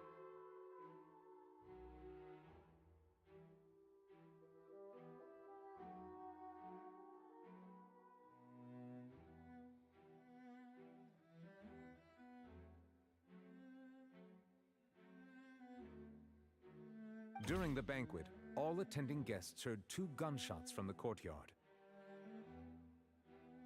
When the guests arrived at the scene, they found the primary suspect, Callus, holding a gun, while his acquaintance, Jacques, lay dead from a gunshot wound. The guards' investigation did not recover any other firearms from the scene. As a result, they concluded that the suspect's first shot must have missed, while the second must have taken Jacques' life. The suspect did not dispute this conclusion, and also declined to defend himself in court. Instead, he chose to prove his innocence through a duel. Callus was defeated by champion duelist Clarand in the ensuing duel, and soon succumbed to the injuries. These are the known facts about the case. The one with the motive to kill was Jacques, not my father. And even so, Jacques still had no reason to pull the trigger. In truth, the third person shot Jacques first, and was shot in turn by my father when my father seized the gun from him. After that, the true culprit turned the third person into water, erasing all traces of him from the scene. Thank you for the summary, Your Honor. Of course, the guard's conclusion appeared quite sensible to us at the time. However, we should revisit the case now that we've gained new information about the abilities of water from the primordial sea.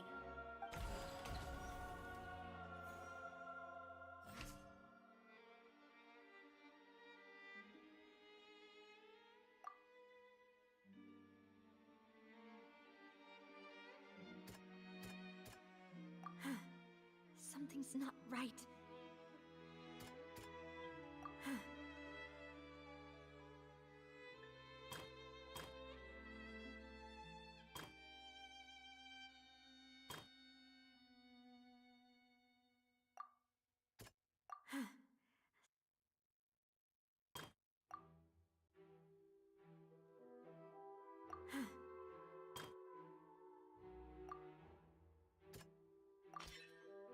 testimony of the victim's family confirms that Jacques had thoughts of assassinating Callus when he set out for the banquet. However, in the end, he reconsidered, and instead shared everything with Callus, hoping to seek the latter's protection. Unfortunately for Jacques, the true culprit had already considered this possibility, and had sent out another assassin.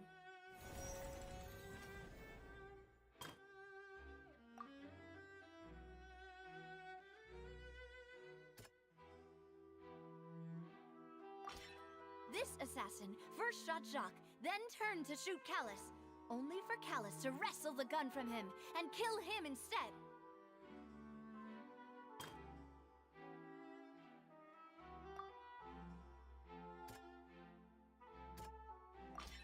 A pile of clothing was found at the scene. The guards once believed they were used by Jacques as a costume to disguise himself, but now it is clear that the clothes were proof that there was a third person at the scene, and that they were turned into water after committing the murder. Since it was raining that day, the culprit was confident that they could use the rain to wash away all traces of their dissolved accomplice. Realizing this, the true culprit caused the hired assassin to dissolve into water, leading everyone to believe Callus was responsible for Jacques' murder. This is the true version of events.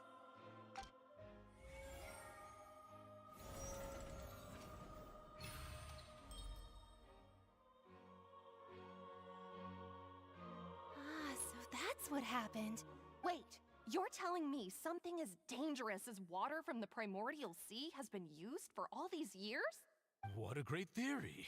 It also explains Callus's and Jacques' respective motives. I guess they didn't shoot each other after all. Mr. Marcel, you are the one being charged with the crime. You should provide a rebuttal if you wish to prove your innocence. But I think I agree with everything Navia just said. In fact, there was nothing in her speech that directly implicated me. Then, may I ask some questions? In my opinion, we primarily need to determine two things. One, do you have the evidence to back up your claims? I'm afraid not. At least not at this very moment. Boo! If you don't have any evidence, you should just go home! I may not have the evidence with me, but I know where I could go to collect it. If we look up the deserted clothes against a record of people who went missing around the same time, we should be able to find a match. Considering the serial disappearances case, the guards probably kept careful records of all missing persons from around that time, regardless of age or gender. That makes sense to me. Monsieur Neuvillette, I would consider this to be a reasonable investigative direction. Why do I feel like Farina's acting a little differently today? Maybe she's scared of embarrassing herself again? Alternatively, she's become more diligent after charging an innocent citizen in the last trial. My second question has to do with the ensuing duel. If the truth is indeed as you described, then why didn't Mr. Callus explain himself in court? If he had testified that a person had been dissolved, he could have at least mounted a defense. I've thought about this too, and the answer is actually pretty simple. He felt there were things that were more important to him. The dissolving power of water from the primordial sea is an important secret for the true culprit of the serial disappearances case. My father could have exposed it for all to see, but he chose to take it to the grave. At that time, Spina di Rosula was in dire straits, and his reputation had already been shattered. He had no guarantee that going forward with the truth would allow the culprit to be brought to justice. What was certain, however, was that it would paint a gigantic target on my back. Boss once told me that Demoiselle had already been selected as the next target of the serial disappearances case. What? If the secret had gotten out, the culprit would have fought an all-out war with Espina right there and then. I wouldn't have been the only one in danger. All of us would have stood to lose our lives. Of course, the guards might eventually figure out the truth of the matter and determine that we were in the right. But what good would that do? How can a hollow verdict protect anyone? Had this opera house ever given my father any kind of confidence in its brand of justice, Spina di Rosula would have had no reason to exist. But by staying silent, we retain the ability to deter our opponents and continue the stalemate. I was able to become Spina di Rosula's president, which made me harder to target, as well as giving me more time to grow and learn. And once I have figured out the truth and stepped up to the challenge, I will do what this opera house cannot, and restore my father's truth and honor back to him. So, you mean to say, your father intended to die in the duelist's ring? That's right. Do you have any proof? Of course. All you need is to ask his opponent, Clarand. I don't need your apology, your guilt, or your support from the shadows. You don't have to do anything for my sake. But since he entrusted his will to you, Clarand, you should tell us the truth about his sacrifice. So, during the duel, did you believe that Callus was intending to die? Yes, I did. As a champion duelist, I've fought many battles and taken a countless number of dishonored lives. In my line of work, I've seen all kinds of people give their all for the faintest hope to continue living. Some were determined, others passionate, and some even manic and twisted. Just one look and I can tell if a duelist is hoping to live or if they're looking to die. I hereby swear on my name and honor as a champion duelist that Mr. Callus never intended to leave the ring alive. Since that's your testimony, I have no more questions. It appears there really are good grounds to reopen this case. I concur. However, Miss Navia, you still have not explained the link between your father's case and the serial disappearances case. Right?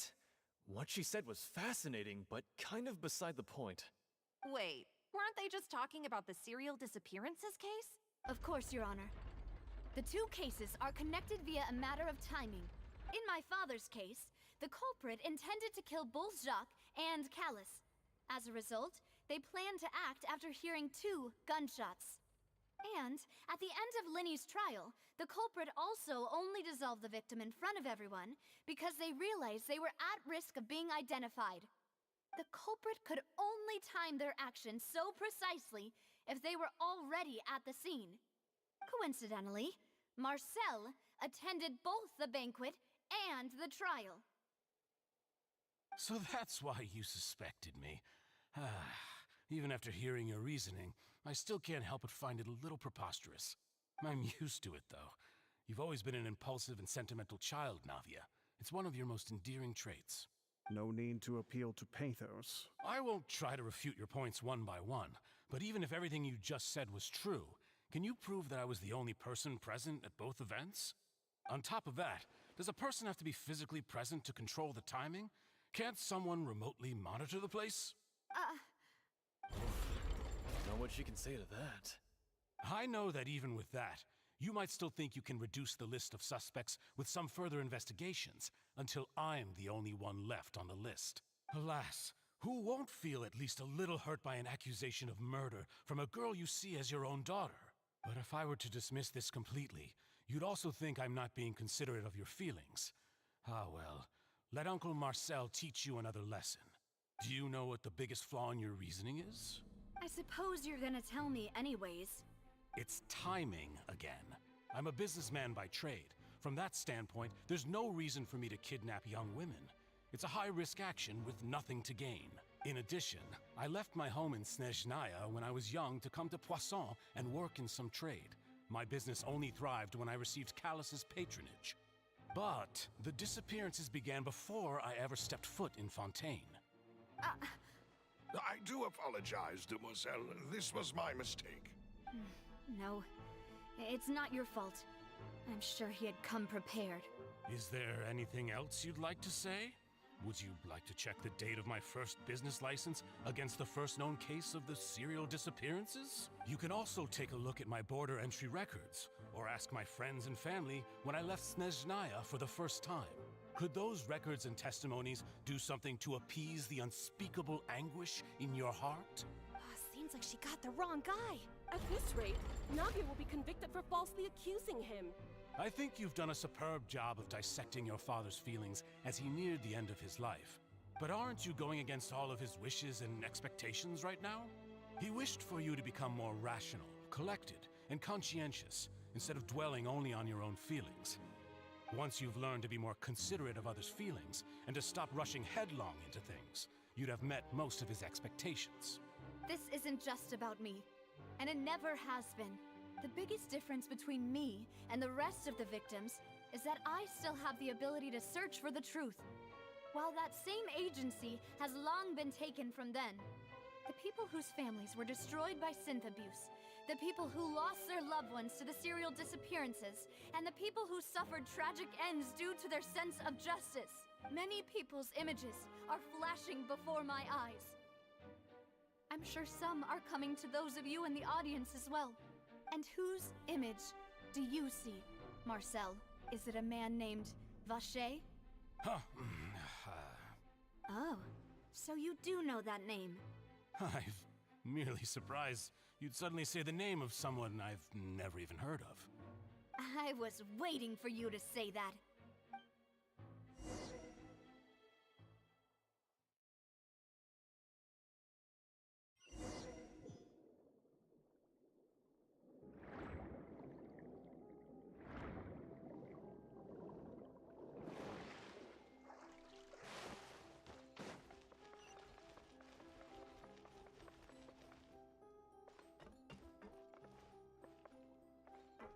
Dare to mess with me? Let's get it on! The wind rises. Whoa!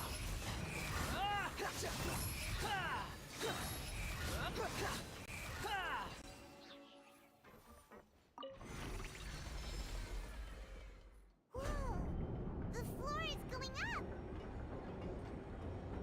Is it because of this mechanism in the middle?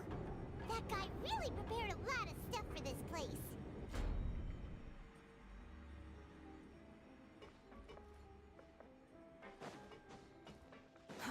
Too slow.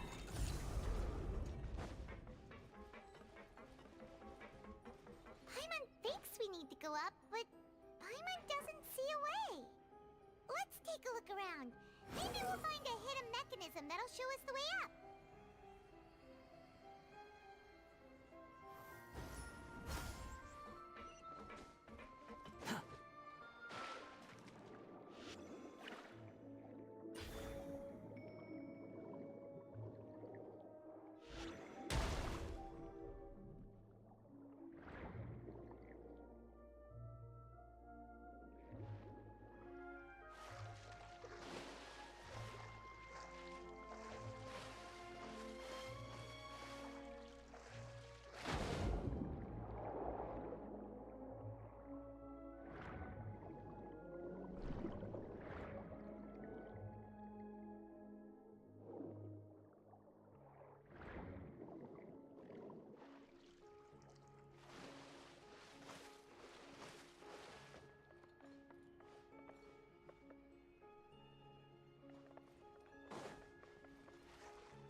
The water level is rising. Now we can swim to the top. But this is still a ways away from where we need to go.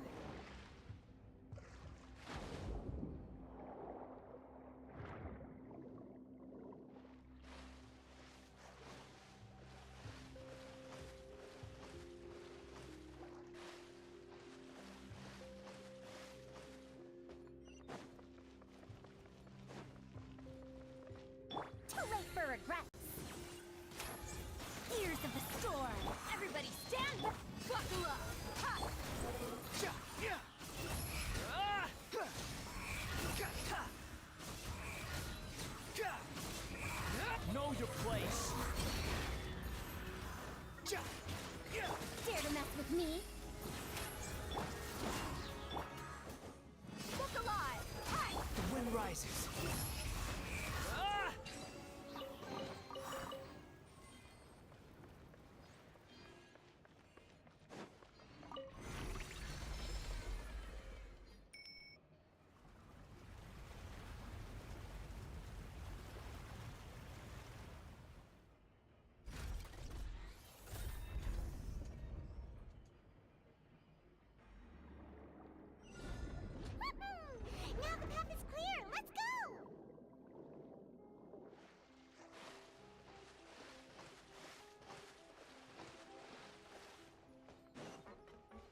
regrets.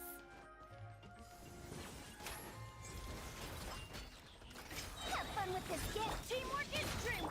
Let's get it on! Behold!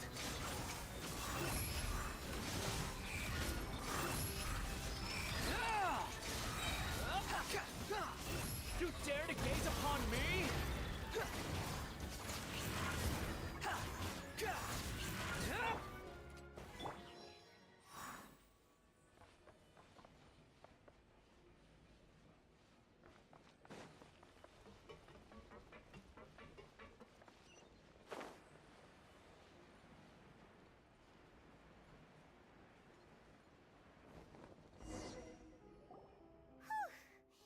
After all that, we finally made it to the innermost sanctum. Though, as expected, the mastermind isn't here. That's right. Then let's hurry up and find some evidence so we can get back to the Opera House and help Navia.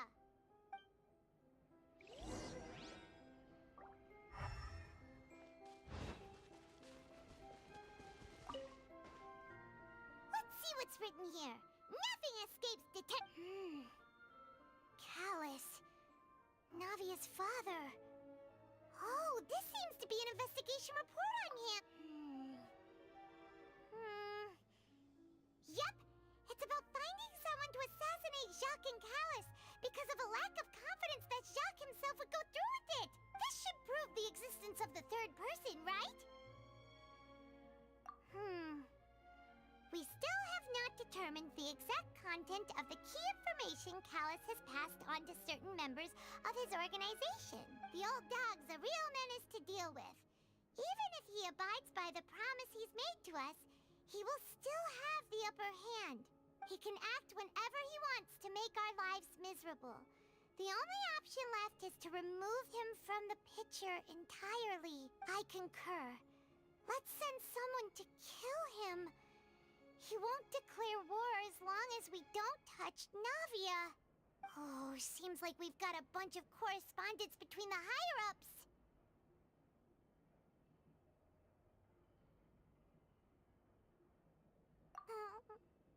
They're all just so evil.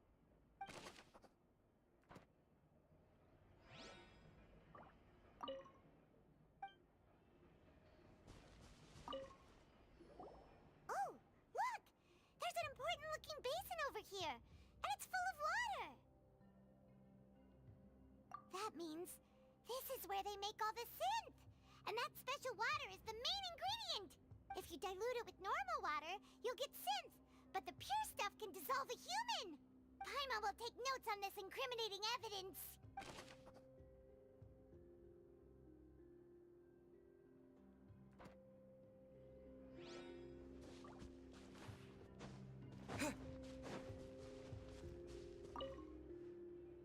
What's all this?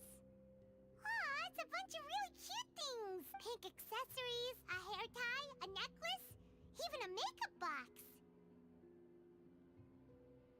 Oh, Paimon sees it too, but why are all these cute things labeled with different girls' names? Huh? You mean the girls from the serial disappearances? They were brought here? And then they were turned into water. And all the boxes of things, these names, that means... Oh, this is terrible!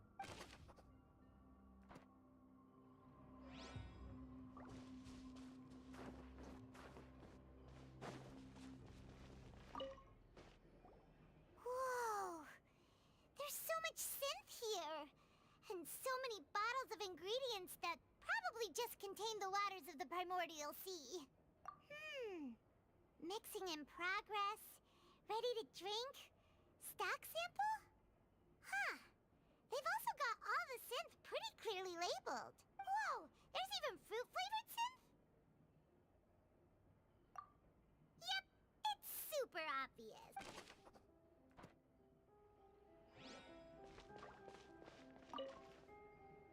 What's this over here? Looks like some kind of place for research. Experiment number 16 aims to verify Jacob Ingold's research conclusions on the primordial sea and use his theory as a foundation to achieve a breakthrough. The experiment was a failure. no individual managed to resurface from the water from the primordial sea.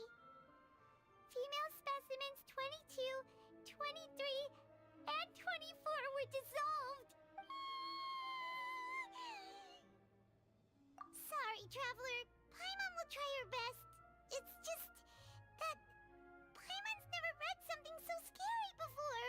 How can someone write something that terrible in such a matter-of-fact tone? You read the rest. Paimon's too scared to keep going.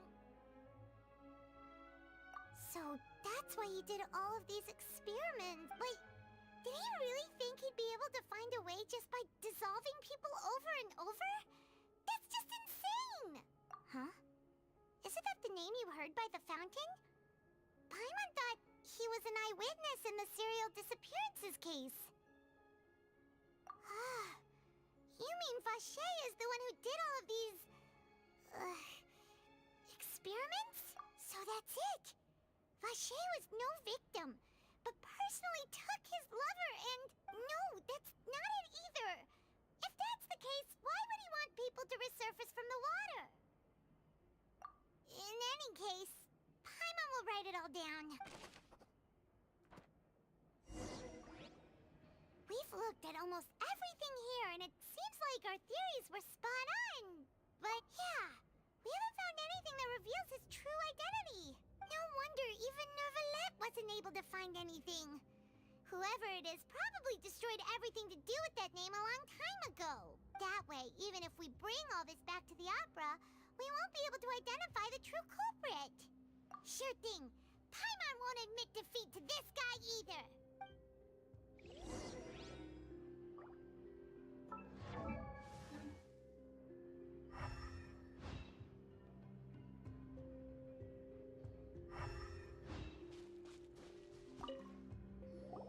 You take that side and Paimon will take this side. Check everything.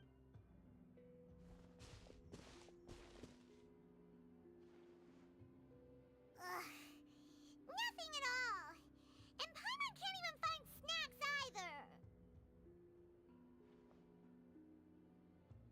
Whoa, really? Let Paimon see. Vinier. Isn't that Vache's lover's name? Then you found her diary. Let's see. Aw. It's just a normal diary chronicling their love story. She was so sweet, too. Oh, Paimon feels even worse for her now.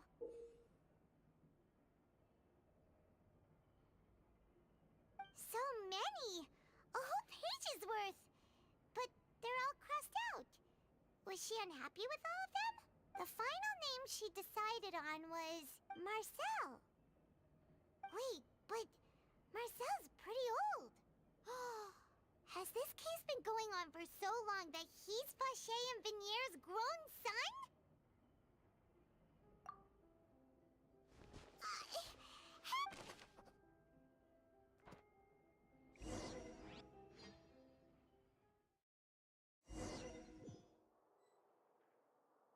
And whose image do you see, Marcel? Is it a man named Vache? Huh. Oh, so you do know that name. I'm merely surprised you'd suddenly say the name of someone I've never even heard of. I was waiting for you to say that. Navia! We're back! As expected of my partner. I just knew you'd return in the nick of time. Just how often do you intend to flout the rules of this court? It's all right, Monsieur Neuvillette. Given their confidence, I expect they've found the crucial evidence.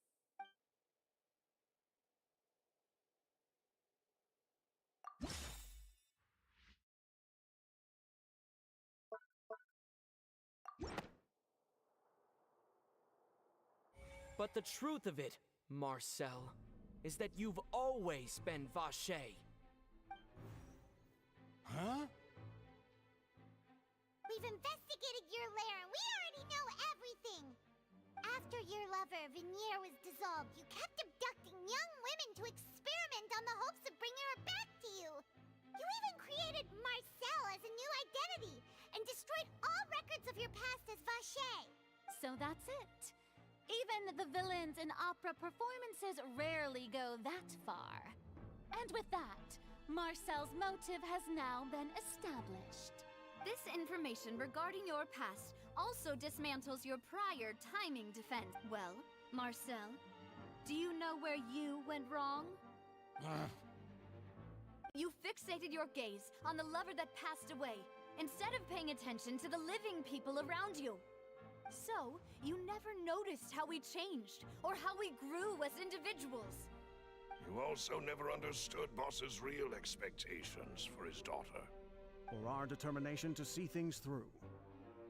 Your determination. Mr. Marcel, please speak up now if you would like to defend yourself. Otherwise, the trial will move on to the next stage. Do you really think I wanted to do any of this? Pay attention to you? What for? Have you ever paid attention to me? Ever empathized with my pain? Ever known how it feels to watch the love of your life dissolve right in front of your eyes? No one helped me. No one even believed me. All those decades ago, even the officers from the Maison Gardiennage were laughing at me. They said there's no way a human being can turn into water. So I must have gone mad from grief. Vignier's death was brushed away by all of you as if it didn't matter at all. Well, now you know, don't you? Ha! Well, it's too late now. All those who were dissolved are gone forever. You only have yourselves to blame. You set up this ornate opera house in pursuit of your so-called justice, your beloved drama, while turning a blind eye to the suffering of the people. Vignier is dead. We promised each other that we would always be together. Wherever she goes, I will follow. But I'm not from this blasted place. So I can't be dissolved. No matter what I do. Hey, is that water from the primordial sea that he's drinking? I can't dissolve! Can't dissolve! Can't dissolve! Do you all see? I can't go! I can't follow! So if I can't go where she is, what choice do I have but to try to bring her back? I did all of that, and in the end, that accursed Callus still got the better of me. I spent my entire life living on pins and needles, only to get stabbed by his idiot daughter at the very end. The suspect is exhibiting signs of mental distress.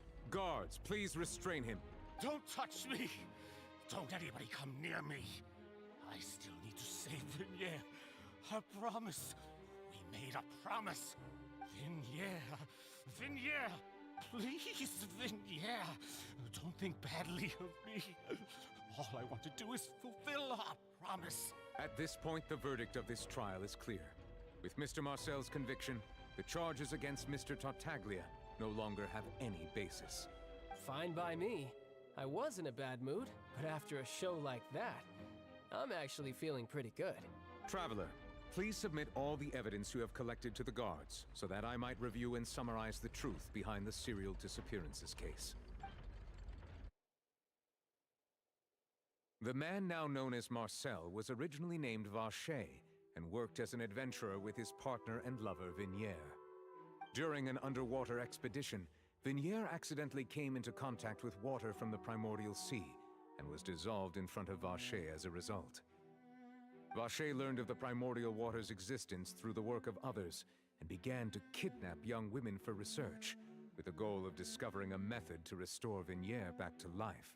To cover his tracks, he invented the new alias of Marcel, and began to operate a business in Poisson. During the course of his research, Vacher discovered that a diluted concoction of water from the primordial sea can induce feelings of euphoria, and began to manufacture and market synth. However, as he accumulated wealth to fund his continued research and expanded the scope, he came into conflict with Spina di Rosula. After exchanging blows with Spina di Rosula for many years, Vacher decided to assassinate their president Callus at a banquet. Although the assassination did not go as Vacher expected, he was able to turn Callus into the murder suspect by dissolving the assassin he sent to the scene. And just recently, Vache attempted to frame Linny as the culprit of the serial disappearances case, using a similar method. However, his attempt to frame Linny failed, and the power of water from the primordial sea became public knowledge. This case also exposed enough of Vache's machinations that he was eventually successfully charged in court. Thus concludes the enigmatic history of the serial disappearances case, with the truth revealed to all. The Oratrice will now deliver the final verdict regarding the charges against Mr. Vache.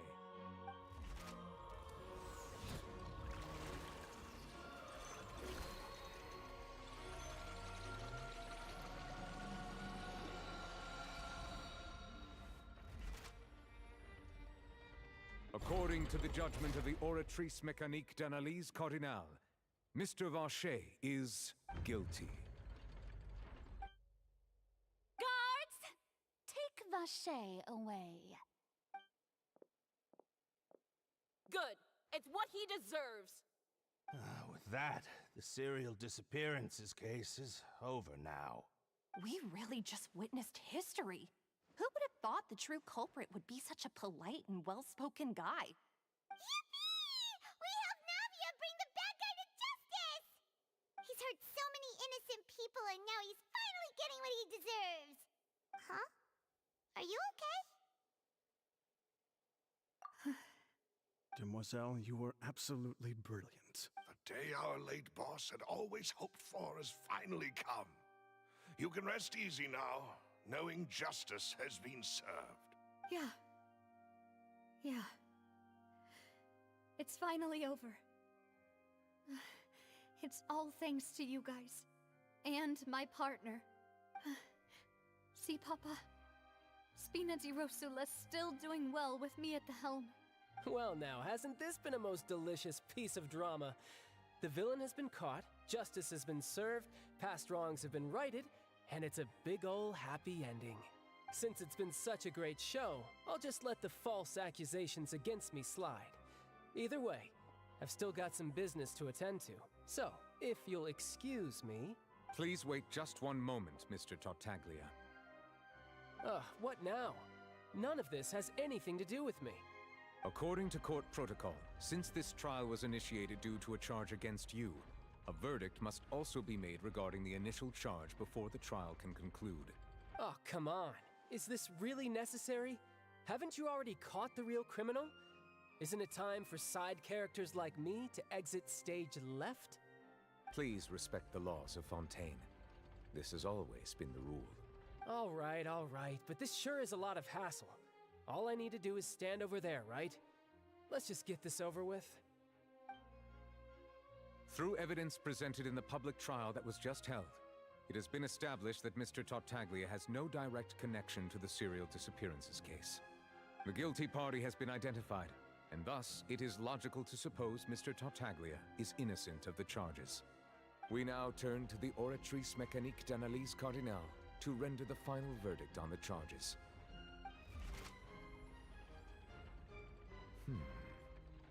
According to the judgment of the Oratrice Mécanique d'Analyse Cardinale, Mr. Tartaglia is guilty. What? Hey! That's not funny! Didn't you just say I'm supposed to be innocent? What's with this verdict? Is your justice machine malfunctioning? Huh? This has never happened before. The Oratrice actually returned a different verdict from the Chief Justice. I mean, have you ever heard of an innocent Fatui Harbinger? Do you think the Oratrice might have just convicted him on general principle? But weren't the charges about the serial disappearances case? No matter what else he's guilty of, it shouldn't affect the verdict in this case, right?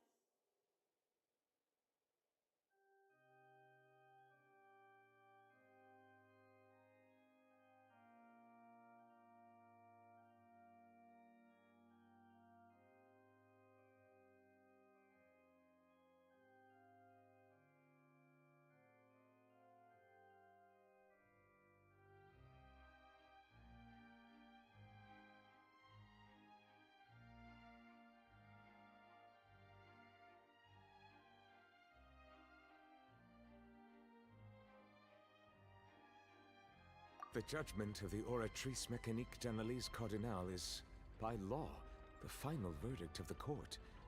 We must accept the guilty verdict. Guards, please take the suspect into custody per court protocol.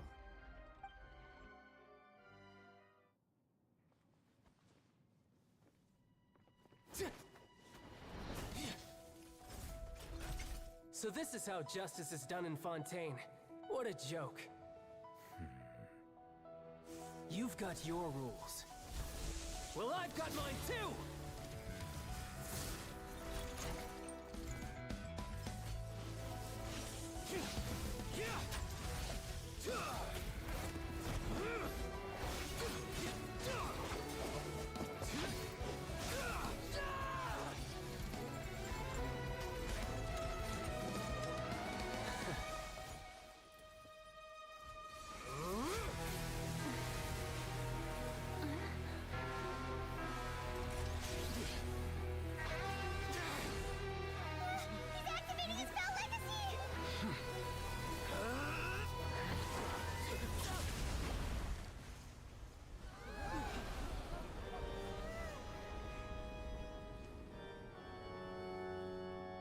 I am sorry. If you have been wronged, we will find the truth. But the rules of the court must be upheld.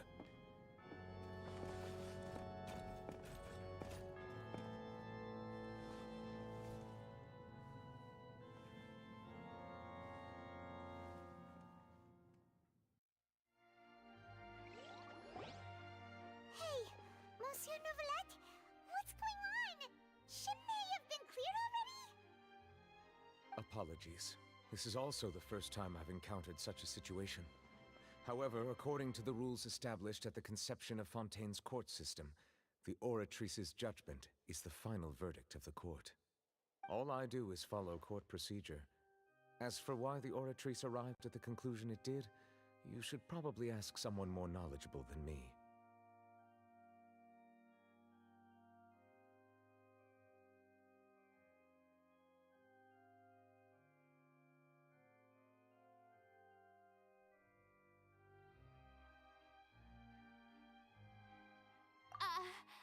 Why are you looking at me?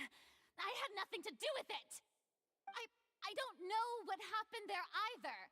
Hey, stop staring at me! What does Lady Farina mean by that? She says she has no idea either, but that's impossible. Didn't she create the Oratrice herself? Yeah, so are the verdicts reliable or not? Can results like this really be called justice? My dearest citizens, did you really think we'd allow an incorrect verdict to be handed out in this court? Did you really believe that the judgment could be mistaken or be the result of some sort of random mishap? Don't tell me you thought even I had been blindsided by the Oratrice's result. But the way she looked just now, it was pretty obvious she had no idea what was going on. However, given the state of things, I shall give you an explanation. Everything that just took place, including my supposed shock and bafflement, was a part of an elaborate performance, with every action meant to stir up drama and excitement. And, of course, for every performance, there is a script. Everything has unfolded exactly as I expected from the very beginning. As the embodiment of the very concept of justice, the Oratrice shall never render an arbitrary judgment! If you thought Child had nothing to do with the serial disappearances case, it is only because you've been blinded by the superficial appearance of innocence. Everything he's done, not to mention the danger he poses, are beyond ordinary comprehension and completely unforgivable! All shall be revealed in time. You will come to understand my noble intentions, as well as the absolute correctness of the Oratrice's verdict. Now, having said that, although I hate to leave things hanging in suspense, It is now time for this performance to end. As the lead actress, I shall be the first to take my leave. Toodaloo! So she chose to make her escape after all, did she? So you're saying we shouldn't put much stock into what she just said? She probably just put on that performance to save face. As for the truth, it's unlikely that she actually has any idea. However, please be assured that I will continue to investigate this case in a personal capacity. Just as I promised, if the judgment has been incorrect, we will do our utmost to clear his name. All right. Even though we feel pretty badly for him, we'll take your word for it for now. After all, he's done plenty of bad stuff, so he should have known he'd go to prison someday, right?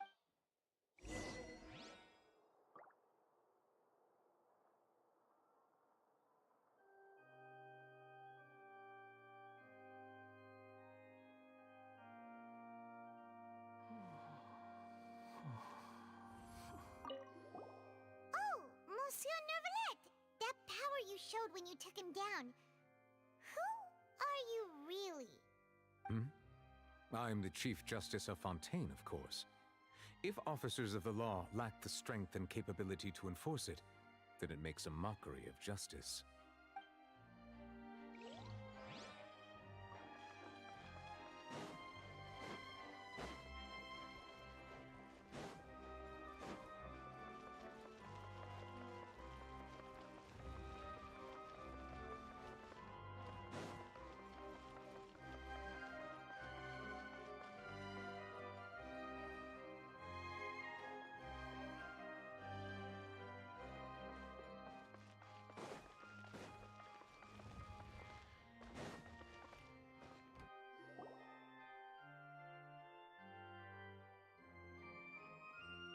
Hey, what are you doing? Quick, stop him! Traveler! Hey! Traveler! Marcel! What are you doing over here? Stop resisting arrest! Cease, or we'll add another charge to the list. No, wait! I just want to ask the Traveler something. I'm not looking to run away. Please, just let me ask this one small thing. Go on. Thank you. I was being led away when I finally realized something. Where did you first hear the name Vacher? I erased all records of that name. So, unless... Are you still trying to prove your innocence? Give it up. You've already been convicted. Really? You did? You're sure? You met her? But how could that be? How did you manage to do it? The Fountain of Lucine? Then she's been so close to me all along. And please give me a chance to talk to her again. Just let the Traveler take me to the fountain to see her one last time. This is the last request I'll ever make in my life. You can do whatever you want to me afterwards. I don't care. What? Give an inch and you want to take a mile? Do you think serial killers get to make requests like that? Paimon agrees. Why should we give him what he wants when he's only done a ton of super terrible things? This request, is it worth as much to you as your life? Of course! Wait, no. It's worth even more than my life. Humans. Will they betray the instinct to live just to satisfy spiritual needs? Very well. I will grant your request. Your Honor, I fear that... I will go with him. You do not need to worry about any escape. In that case, I shall leave him in your most capable hands, Chief Justice. Thank you, Your Honor.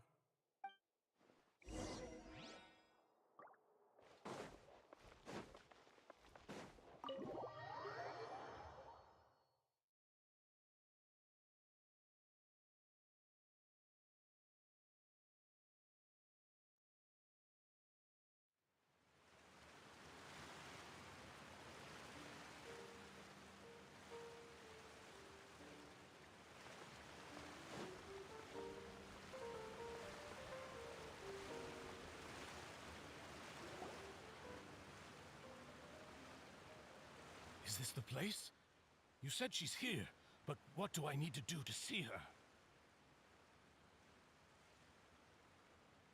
Yeah, and even Paimon hear her after drinking that thing. Didn't you just drink a lot of it on the stage as well? Oh, in that case... Vache! Ah! Yes, that's it! So you heard it too! Vinier, it's me! It's me, Vache! Vache? Vache! I'm here! I'm here! Where are you, Vinier? I'm coming for you. I'm finally here for you. Hey, wait! Be careful! Hey, wait!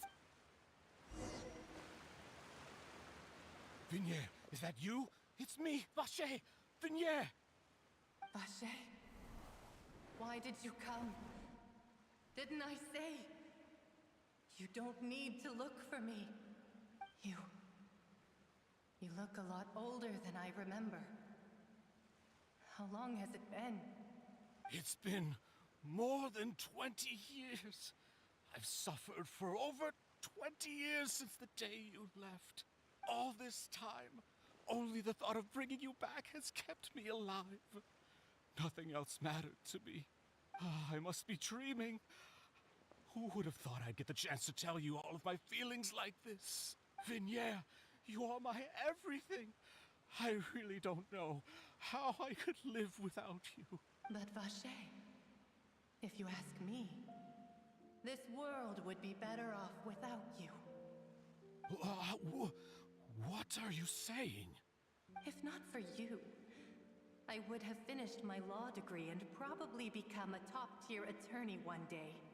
If not for you, I would have continued to pursue my love of the arts, and my works would have been displayed in the Palais Mermonia itself. If not for you, I would at least have been able to take care of my mother.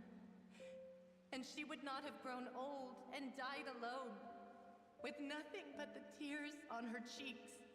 It's all because of your selfishness, Vache. It's all because of you. You... Wait, you are not Vinier. Who are you? You're right. I am not Vinier. I am the sacrifices.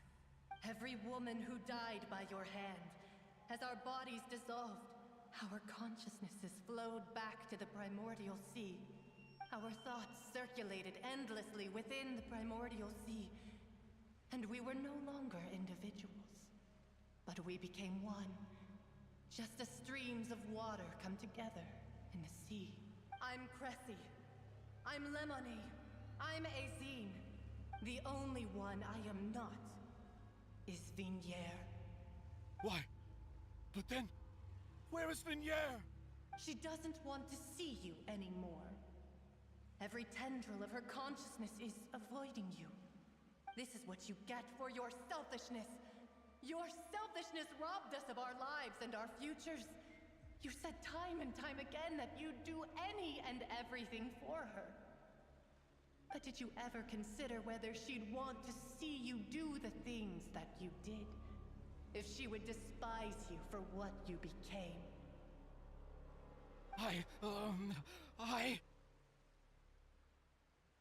You are a liar, a heartless murderer, and a cowardly narcissist.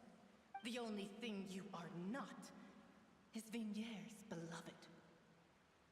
From the moment your first victim died and her consciousness merged with Vinier's, she has had nothing but pure hatred for you.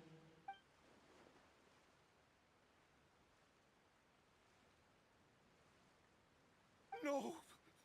Vinier! She can't hate me. Let me see her, please. Have mercy. You still don't understand. When I said don't look for me, that came from the real Vinier. She really doesn't want to see you anymore. But on top of that, she also said that because it's her final drop of pity for you. She said that because she knew that if you did come here, we will show no mercy to you. Vache. Vache? Vache? Vache? Vache? Vache? Drown.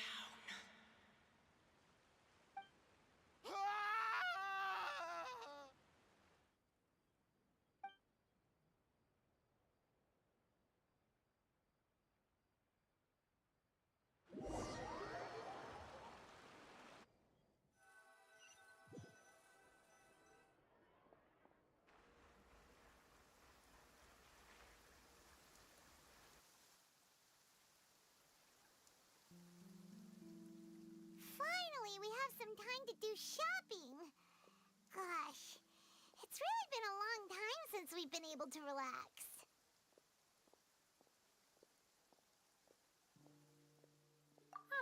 Well met, partner. I knew something great was going to happen when I woke up in such a good mood today. Even this weather can't put a damper on the demoiselle's mood. It's a pleasure to see you both again. Oh, hey, Navia! It's been a few days. Paimon's already started to miss you. Oh, now that I believe. I'm easy to work with and always bring home the bacon. Who wouldn't treasure having a partner like me? Sounds like you're really enjoying life these days, Navia. What have you been busy with since the trial? It's just been one thing after the other. I've been making non-stop trips between Poisson and the courts in Sen. Everyone from Spina di Rosula organized a memorial for my father. We never held a memorial when he first died, since everyone knew that even if we held one back then, no one was going to come. This time, though, everyone in Poisson, and even many people from the court, all attended. So his name's definitely been cleared now. That's what we like to hear. It's been the dearest wish of Demoiselle all along. That blasted stubborn fool. I was right to put my faith in him. I'm so glad I didn't give up on the case all those years ago.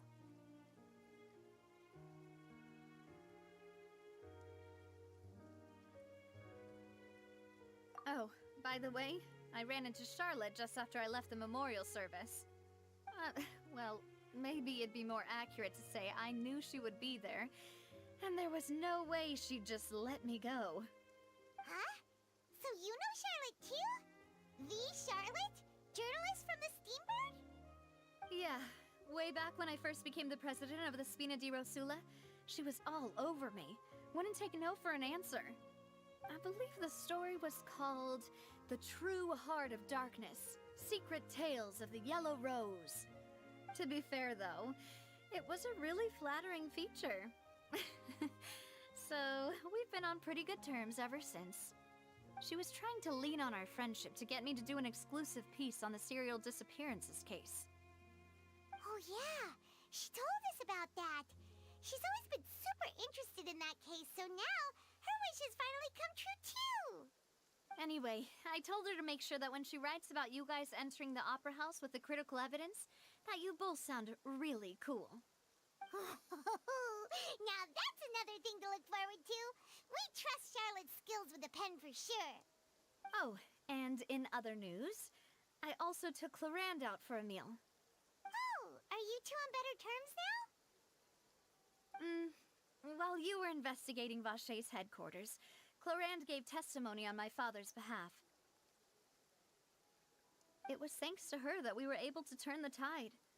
I wanted to thank her. I mean, there's also no point in being awkward all the time, so we took the chance to reconcile with each other. Oh, that's great.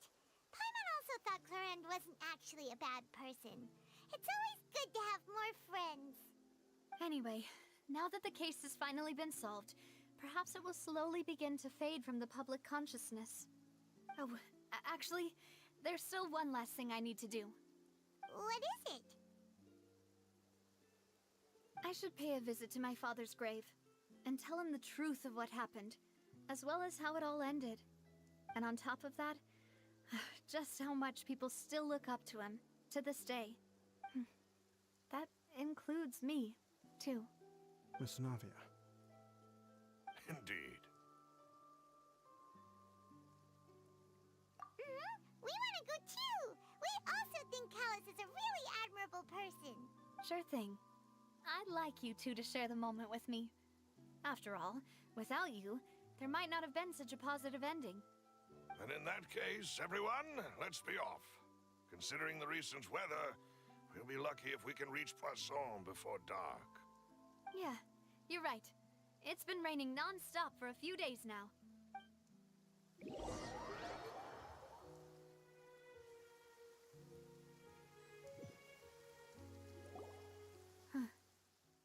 This is where my father's grave is. To be perfectly honest, Even I haven't been back here for a long time. Huh? There's someone there already.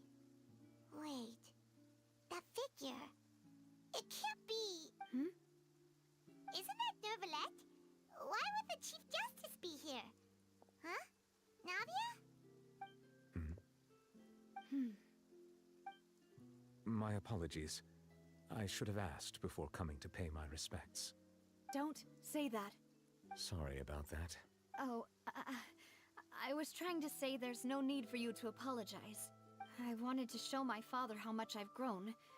But still, I doubt I've grown to the point that even the Chief Justice would feel compelled to apologize to me over and over. In that case, I will stop apologizing for now. You really could use some pointers on understanding human emotions, Monsieur Nervalette. In any case, why did you come to Poisson? Well, ever since that day, I've been turning a question over and over in my head. Just what is justice anyway? There was once a time when I didn't want to believe that there could be anything more important to humans than life itself. Oh, rather than that, it's probably more truthful to say I didn't believe humans were capable of resisting the most basic instinct of living things. That they could rebel against their own nature, or consider certain things to be more important than their own lives. Which is also why I didn't stop your father from beginning that fateful duel. I believed that a truly innocent man would never throw away his life like that. That there was nothing, should have been nothing more important than one's own continued survival. But Mr. Callis proved me utterly and decisively wrong.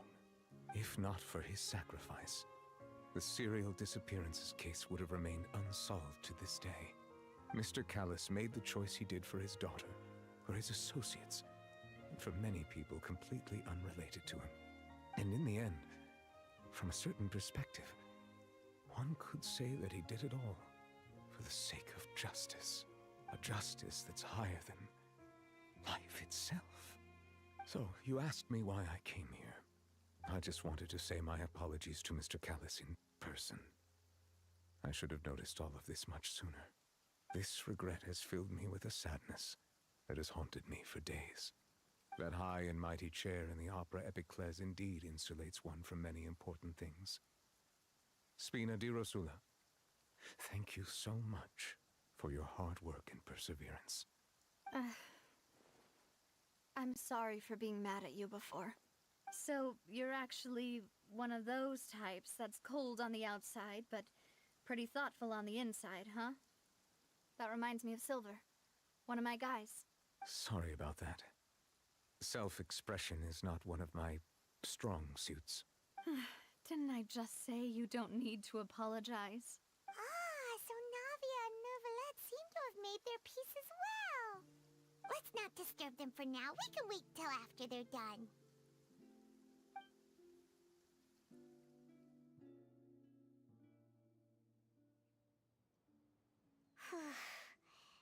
Paimon's never paid respects at someone's grave before.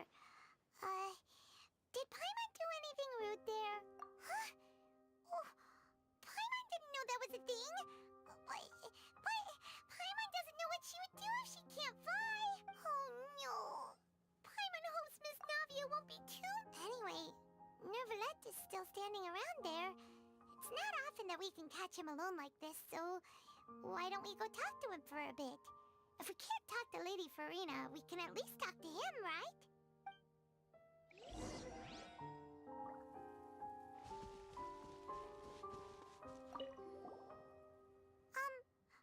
Paimon's really sorry, Navia, but Paimon did something pretty disrespectful just now. What are you saying, Paimon? I don't think I get it. Well, aren't you not supposed to fly around someone's grave? Huh? Who told you that? Hey, Traveler! Why did you mess with Paimon again?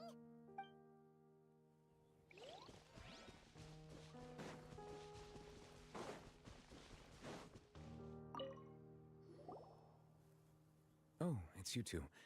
Did Miss Navia invite you to come pay your respects to her father? We ran into Navia on the streets today, so we just followed her here. I see, I see. Then is there something that I can help you with? Well, it's pretty hard to run into you like this since you're usually super busy.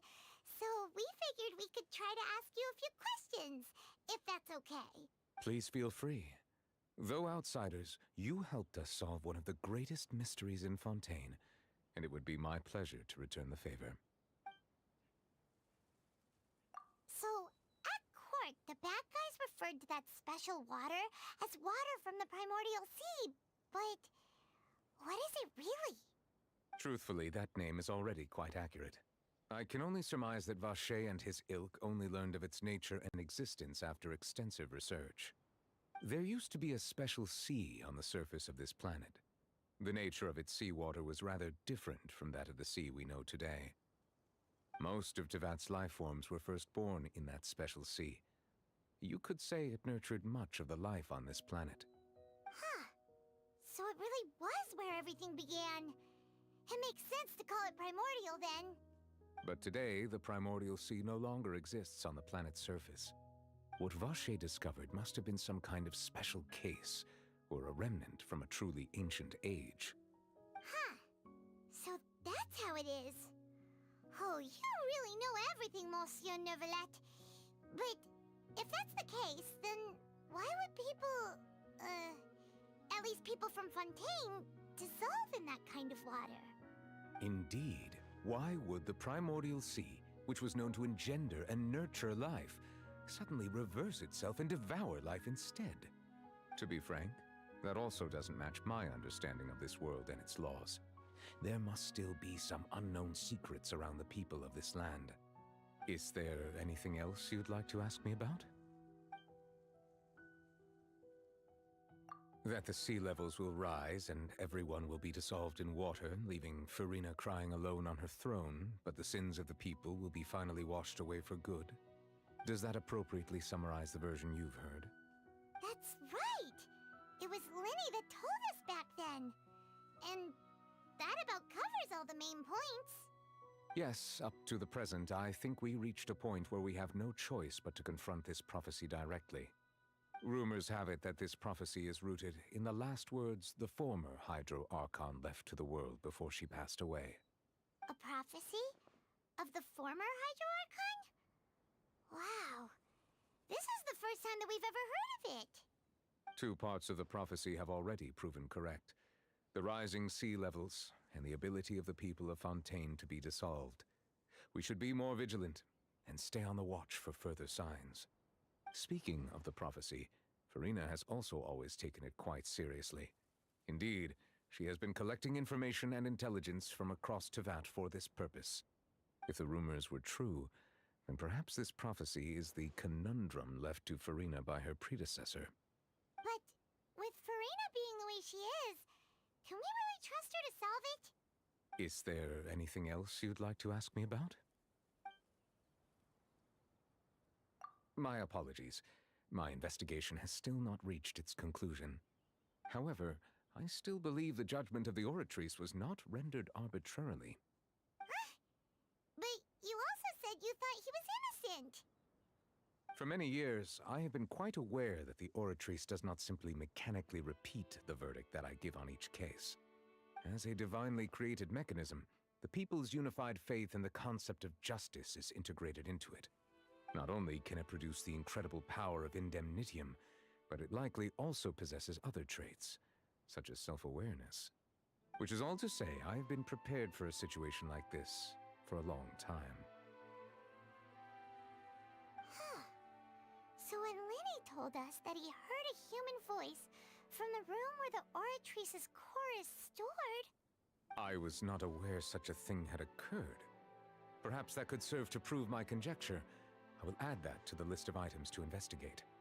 In any case, I am inclined to believe that the Oratrice does have a methodology all its own. We just do not have enough information. Based on Farina's reaction, I doubt even she had any idea what was going on. She managed to bluff her way through it, though, their time-tested twin tricks of bravado and drama. While we do intend to get to the bottom of this, for now, we regret to say that the Fatui Harbinger will just have to bide his time in the fortress of Meripede. If we did incorrectly convict him of crimes he did not commit, we will most certainly compensate him to the fullest extent allowed by the law. If you ask Paimon, the only compensation he'll want is a no-holds-barred fight with you. Is there anything else you'd like to ask me about? Your sibling, another blonde-haired traveler. I'm sorry, but I've never seen anyone who matches that description. If she ever stepped foot in Fontaine, I'm sure she followed our laws to the letter, and had no reason to appear on the stage of the opera Epiclese. Is there anything else you'd like to ask me about? Very well. It was my honor to provide you with what answers I could. I very much enjoyed conversing with you. It will soon be time for me to leave this blissful tranquility behind and return to Palais Memornia. You really are super busy, Monsieur Neuvillette. Paimon thought you only came here to pay your respects today because you had the day off. Crime and villainy do not have the day off, and so justice must work around the clock as well. This is merely the nature of a justice's work. All right, you've got a point. Huh? Paimon just noticed that the rain has stopped.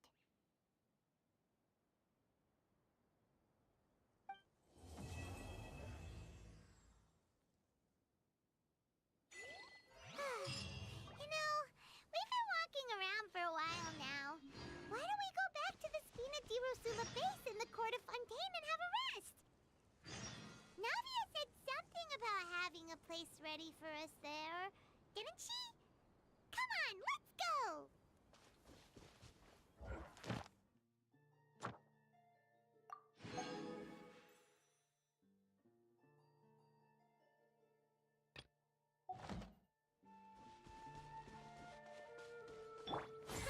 We'll see about that. Let's light it up, everybody! The wind rises.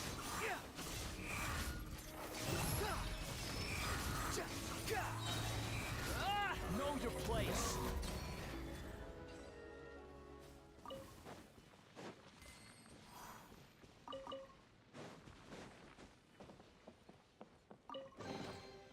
Unnecessary.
There's no...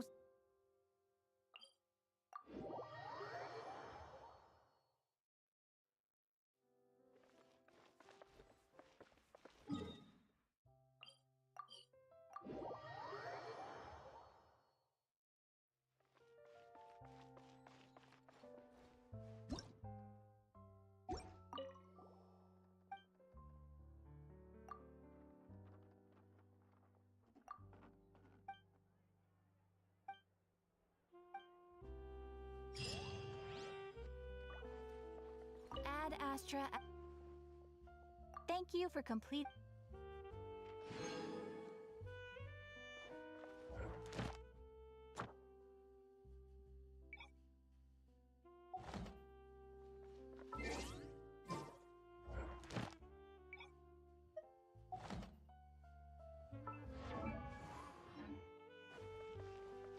Squall Fury!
Quit following me.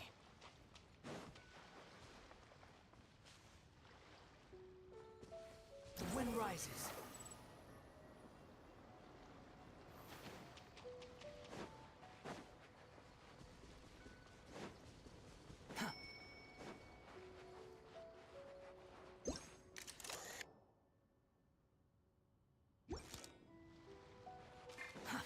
To the Squall and Fury.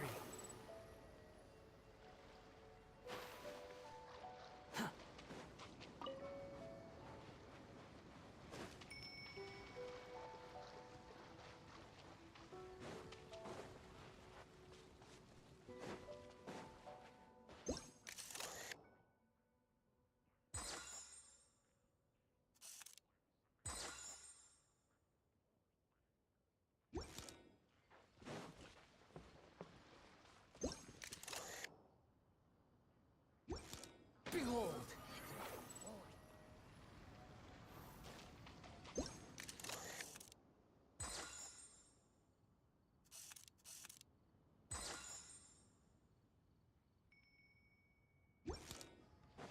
The wind rises.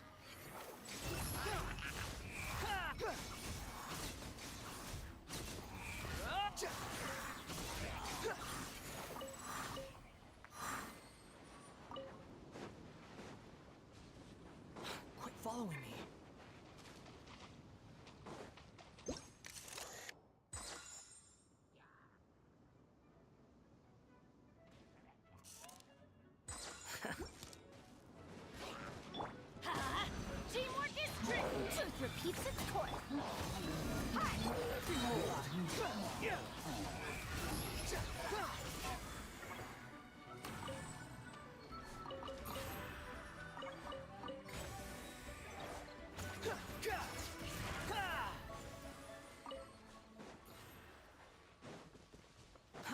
Too slow. Squall and fury.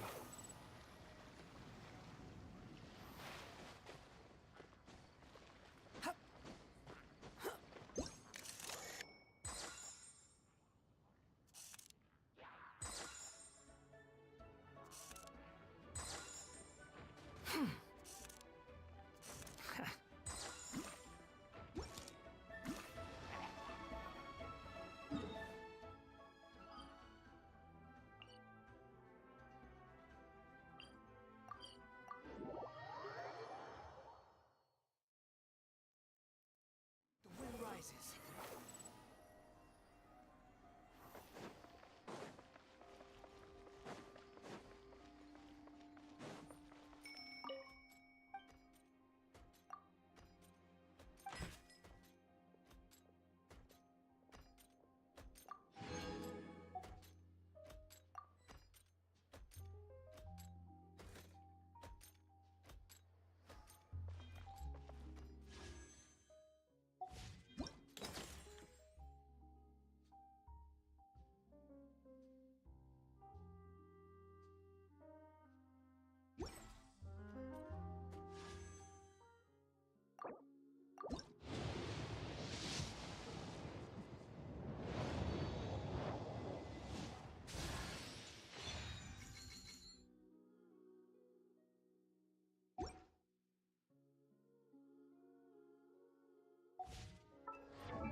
There's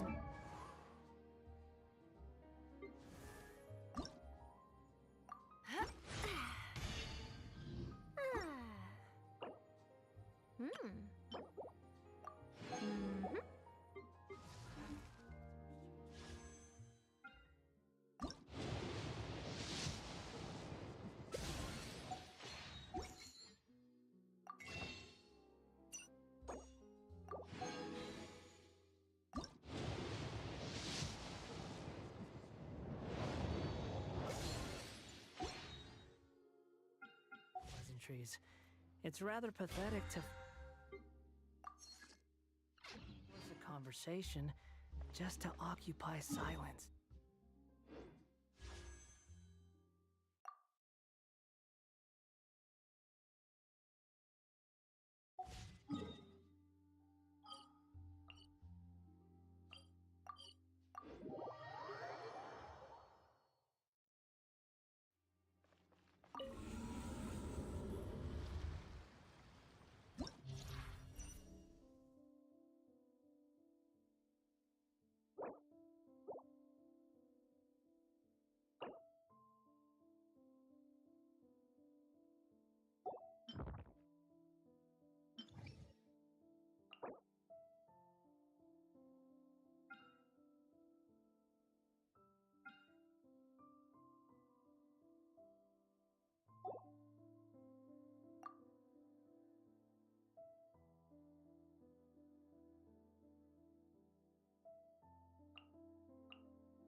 Can't see?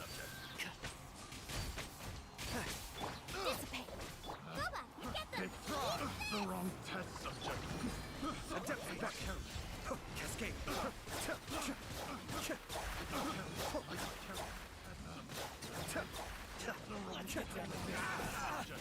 Lightning Terrify! Fairy and Shroud. Yeah, how's this? Let's nip that in the bud. The fairy.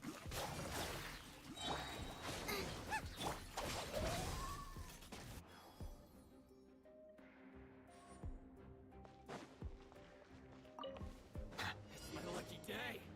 Bow your head. Be sanctified. Buckle up! By Royal Decree. Enhanced Animal Module 75. Animal Test 60. Another test subject. The wrong test subject. The wrong test subject.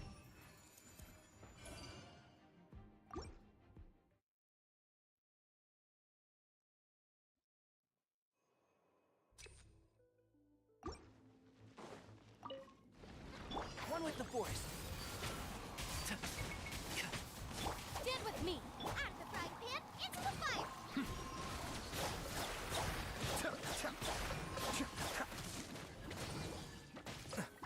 Kamisato Ari. Suiyu. And Shroud. One thing after another. I'll uproot you. Out of my way. Boba, get Cascade.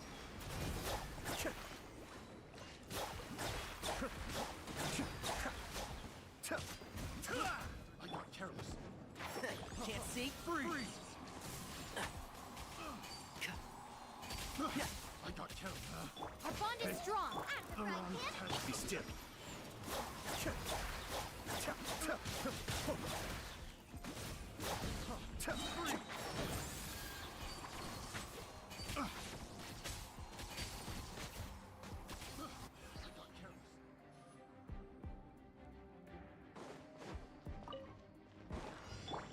Let's get it on! Silence! Let the mighty be humbled! Odds reveal the...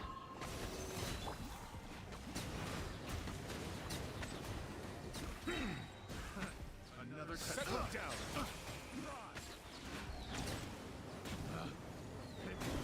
The wrong test subject. Be sanctified. Buckle up. Hi! Shadow Raven, let night fall. Swirl, Mark 2, absorption test, animal test.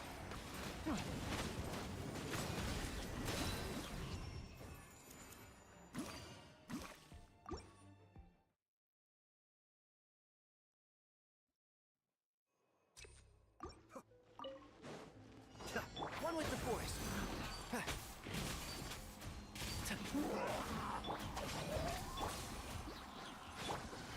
Let's nip that in the bud. The depth's back.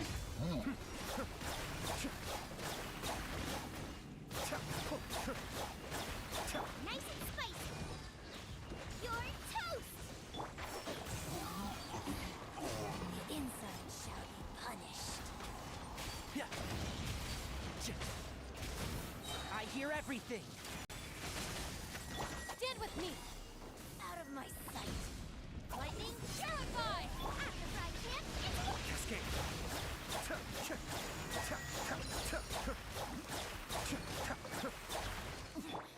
Winter. Can't see?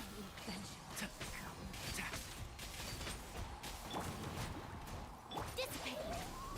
Be still.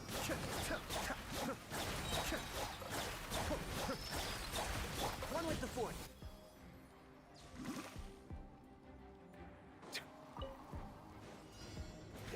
Bow your head. Let's get it on! By Royal Decree, absorption test, animal test 63.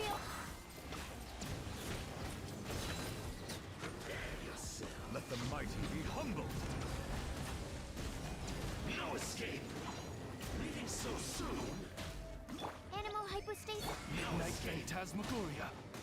Look alive!